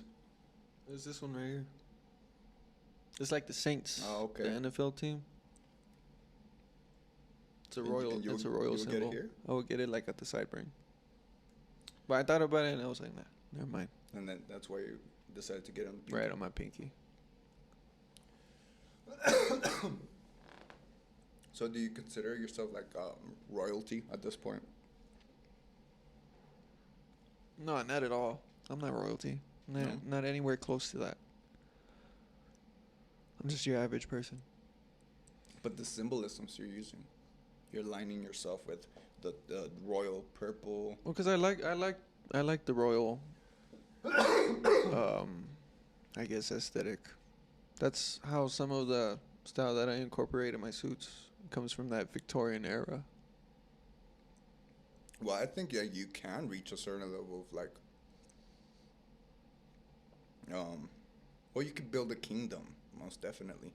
You know, That's one of my dreams. Also, is to make a little village and then house like 8 people. just 8 people. Yeah, just 8 people in my little village. Your favorite 8 people. Yeah, it's either that or I don't know, just rent it out to anybody. I'm gonna have the huge house with Mansion with like fucking tigers and. not tigers, not tigers. But like a community, Yeah, like No. a little community. and it's like you're helping others out, or like your Of friends and course, family. of course, I'm helping. Um, I don't know. I've always liked to help people because a lot of the times when I needed somebody, there was nobody there, so it was me. So I don't want anybody to go through that. yeah, the lone wolf path is terrible. You know, it's a hard one. It's a lonely one, and it does help to have somebody else like push you, guide you, Right. motivate you. I think I put a lot of negativity towards like social media and stuff sometimes, but it's like, man, you can find a lot of positivity. Like I tell Chris, your Instagram page motivates me to go to the gym. Your Instagram page motivates me to fucking look good. And then there's several other pages that I people that I personally know that I admire. Yeah. And it's like, if you truly are happy for the person, if you truly admire the person, there's zero chance that you could envy them, because you're just like, fuck, man, like that's so fucking awesome of you. Yeah. And that's kind of like where we at, like we need to stop digesting so much nonsense and curate the content we consume, because we are going to consume something. Yeah. Might as well be something positive, like you say, something good, something that resonates with us. Yeah. Hell yeah, man. Yeah. But it's hard, man. It's hard finding your path. It's hard being, like I alluded to, a man of God. Because the path is narrow. Yeah. There's not a lot of wiggle room. And to have fun. You need wiggle room. Yeah. Have you ever fucked with like recreational drugs or stuff like that, or not really? Just with weed, and also, I mean, this is what this is. It's purple drink. It's codeine. For us, you've I used to do a lot of it. I used to be addicted to it. to lean. Yeah, I used to have Sprite bottles that used to be filled with them, like 3 liters. Dude, what the fuck? Used to be addicted to that. Now I would do the whole shebang. I would get the double cup. I would put the Jolly Ranchers in it, put the soda, fill it up with the codeine, and then just drink my night away. Yeah. Dude, that's insane. I remember somebody fucking busted out some codeine, like in middle of lunch. And I'm like, all right, fuck it, I'll drink it. Dude, I got knocked the fuck out for the rest of the day. It'll knock you out. They would have to like I would wake up like after the class was over, and I would look around and nobody was there. I'm like, oh shit. I'm like, what the fuck did I just drink? It's bad to fall asleep to it though, because Really? you might not wake up. Oh, what the fuck? Because the reason why you're feeling that is because you're overdosing on it. Why ain't nobody told me this? I don't know. Why are these people that are giving me drugs are not telling me the dangers of drugs? I don't know, man. They're just trying to have fun. I thought they cared about me. I thought they were my friends. Apparently not. I thought they loved me. I thought they were my ride or die. They would never snitch on me. I don't know, man. Nah, I used to be like a whole coding scientist with it. Really? I would make sure that it was the right amount. Because if you put like just a little bit too much, you can end up in the hospital. Fuck, dude. I did not know it was that potent. Yeah, it's killed everybody. It killed DJ Screw. It killed Pimp C. All those Houston rappers that you hear about dying, it's because of purple drink. Holy shit. And like, because I fell asleep. So I'm like, oh, what the fuck? He's just like NyQuil. But I'm assuming that you're supposed to fight to sleep, or how does it work? Yeah, you're supposed to fight to sleep. And then you start tripping. You just enjoy it, yeah. But if If you get like Robitussin or even NyQuil and they're telling you, oh yeah, this is purple drink. If you start seeing like moths, like little flickers and Yeah. lights and stuff like that, It's then not, it's fake. it's not coding. Right. Mm. But if you start feeling slow and you start slurring your speech and everything starts to slow down, you start getting tired, then that's the good stuff. Damn, dude. I've Cause like people's voices, you'll hear them with a deeper like pitch. deeper and slower. It's like a slowed reverb, Right. Yeah. slow reverb version of your voice. Of man. reality. Yeah. Yeah. It slows your world down. Welcome to the podcast, guys. Yeah. Imagine that. That would be a boring ass. Goddamn. I'm on the purple drink and Xanax. Let's see how long I last. Yeah, bro. But just Um, those two. I used to remember. I remember saying, I'm just gonna stick to lean and green. Really? Yeah, but lean is bad, dude. With what you just told me, I kind of want to try it. Really? Nah. I'm already past doing crazy stuff. You know. I don't know. That's not really that crazy. It helps with sleep though. Really, Like, I have shitty sleep. give it an patterns. hour. Have it an hour before you want to go to sleep. and then I'll sleep like a babe. Yeah. Like a babe. Yeah, man. I really. I mean, I don't want to get addicted to this stuff. It's easy to. Yeah, I get it. I have an addictive personality, Arnold. So when I say I was addicted to the fucking caramel frappes from McDonald's, best believe I was fucking Oh addicted my- to those bitches. It's been such a long time since I've had those. They're so good. They were good. They're so Do they still have them? Yes, dude. But I don't. You know why I don't drink them? Cause I love those bitches. I love them so fucking much, and yeah, they were about to ruin my life. I remember a buddy put me onto that, and I was like getting it at least once a day. Well, they had it where they gave you like the like a $2 version for a medium size, and that was perfect, you know. So I would just get like a frappe every fucking day, perfect, you know. But I mean, that was the first time I realized, okay, one, I'm addicted to this shit, and two, I have an addictive personality because who the fuck gets addicted to the frappe? Yeah.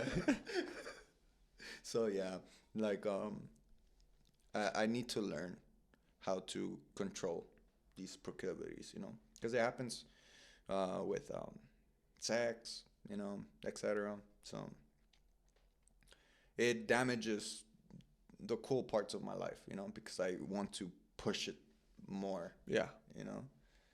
A little bit's good, but more than that, it could get dicey. It's expensive, man. Yeah, Like this stuff was like $400 every 2 weeks. really. Yeah. $400? For 2 weeks. Or I think a week for just a pint. No, it was for 1 3-liter, and I had a lot of those Why is it so expensive though? because it was hard to get. You needed an A actual prescription? prescription in order to get it. So it was hard to find. Like that's why it was expensive. Damn. Well, I mean, it's like these other drugs. Well, I mean, the problem is now that the drugs are being cut with fentanyl. But do you know about the fentanyl Yeah. epidemic? Yeah, a lot of people are overdosing, and so like they let's say you get like a Vicodin or a Xanax, right? And you don't know that's a counterfeit, and it's been cut with fentanyl. You take half of the half, and that will be more than enough to fucking kill you on the spot. Damn. Yeah, dude. Because they're putting fucking horse tranquilizers on these shits. Like, what the fuck do you expect? Nah, I remember seeing a video of I think a cop seizing some drugs, and as soon as he opened it to check it, he fell. He didn't die though. They saved his ass. Yeah, yeah. But, like, did he do the whole check-in type of I don't remember. Yeah. Yeah, no, man. It's so dangerous now. Because, I mean, drugs were bad as it is. I think OG's here. Oh, Yeah. OG. You started Yeah. calling that now. That's his name now. Okay, that's cool. Yeah, I mean he's earned it. Yeah. I remember Dubbed him. by Arnold. OG.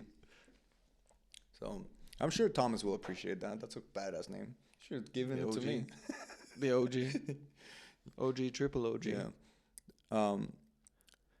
What would be a good nickname for you? For me? Yeah. Easy. Easy. Keep it Easy. simple. Yeah. Yeah. Yeah, I try to refrain from my first name because that's associated with my father. Yeah, I got it from his ass. I feel like there is a little bit of animosity there. I mean, I am trying to turn his teeth upside down. yeah. I mean, rightfully so, man. Like he just got ostracized for apparently no reason, you know. But my advice, and you could take it. I mean, I'm not gonna tell you go to the church. I'm not gonna tell you open the Bible. I'm not gonna tell you become a man of God. I'm gonna tell you this: make things right with your father. Now, you don't have to do it, but now,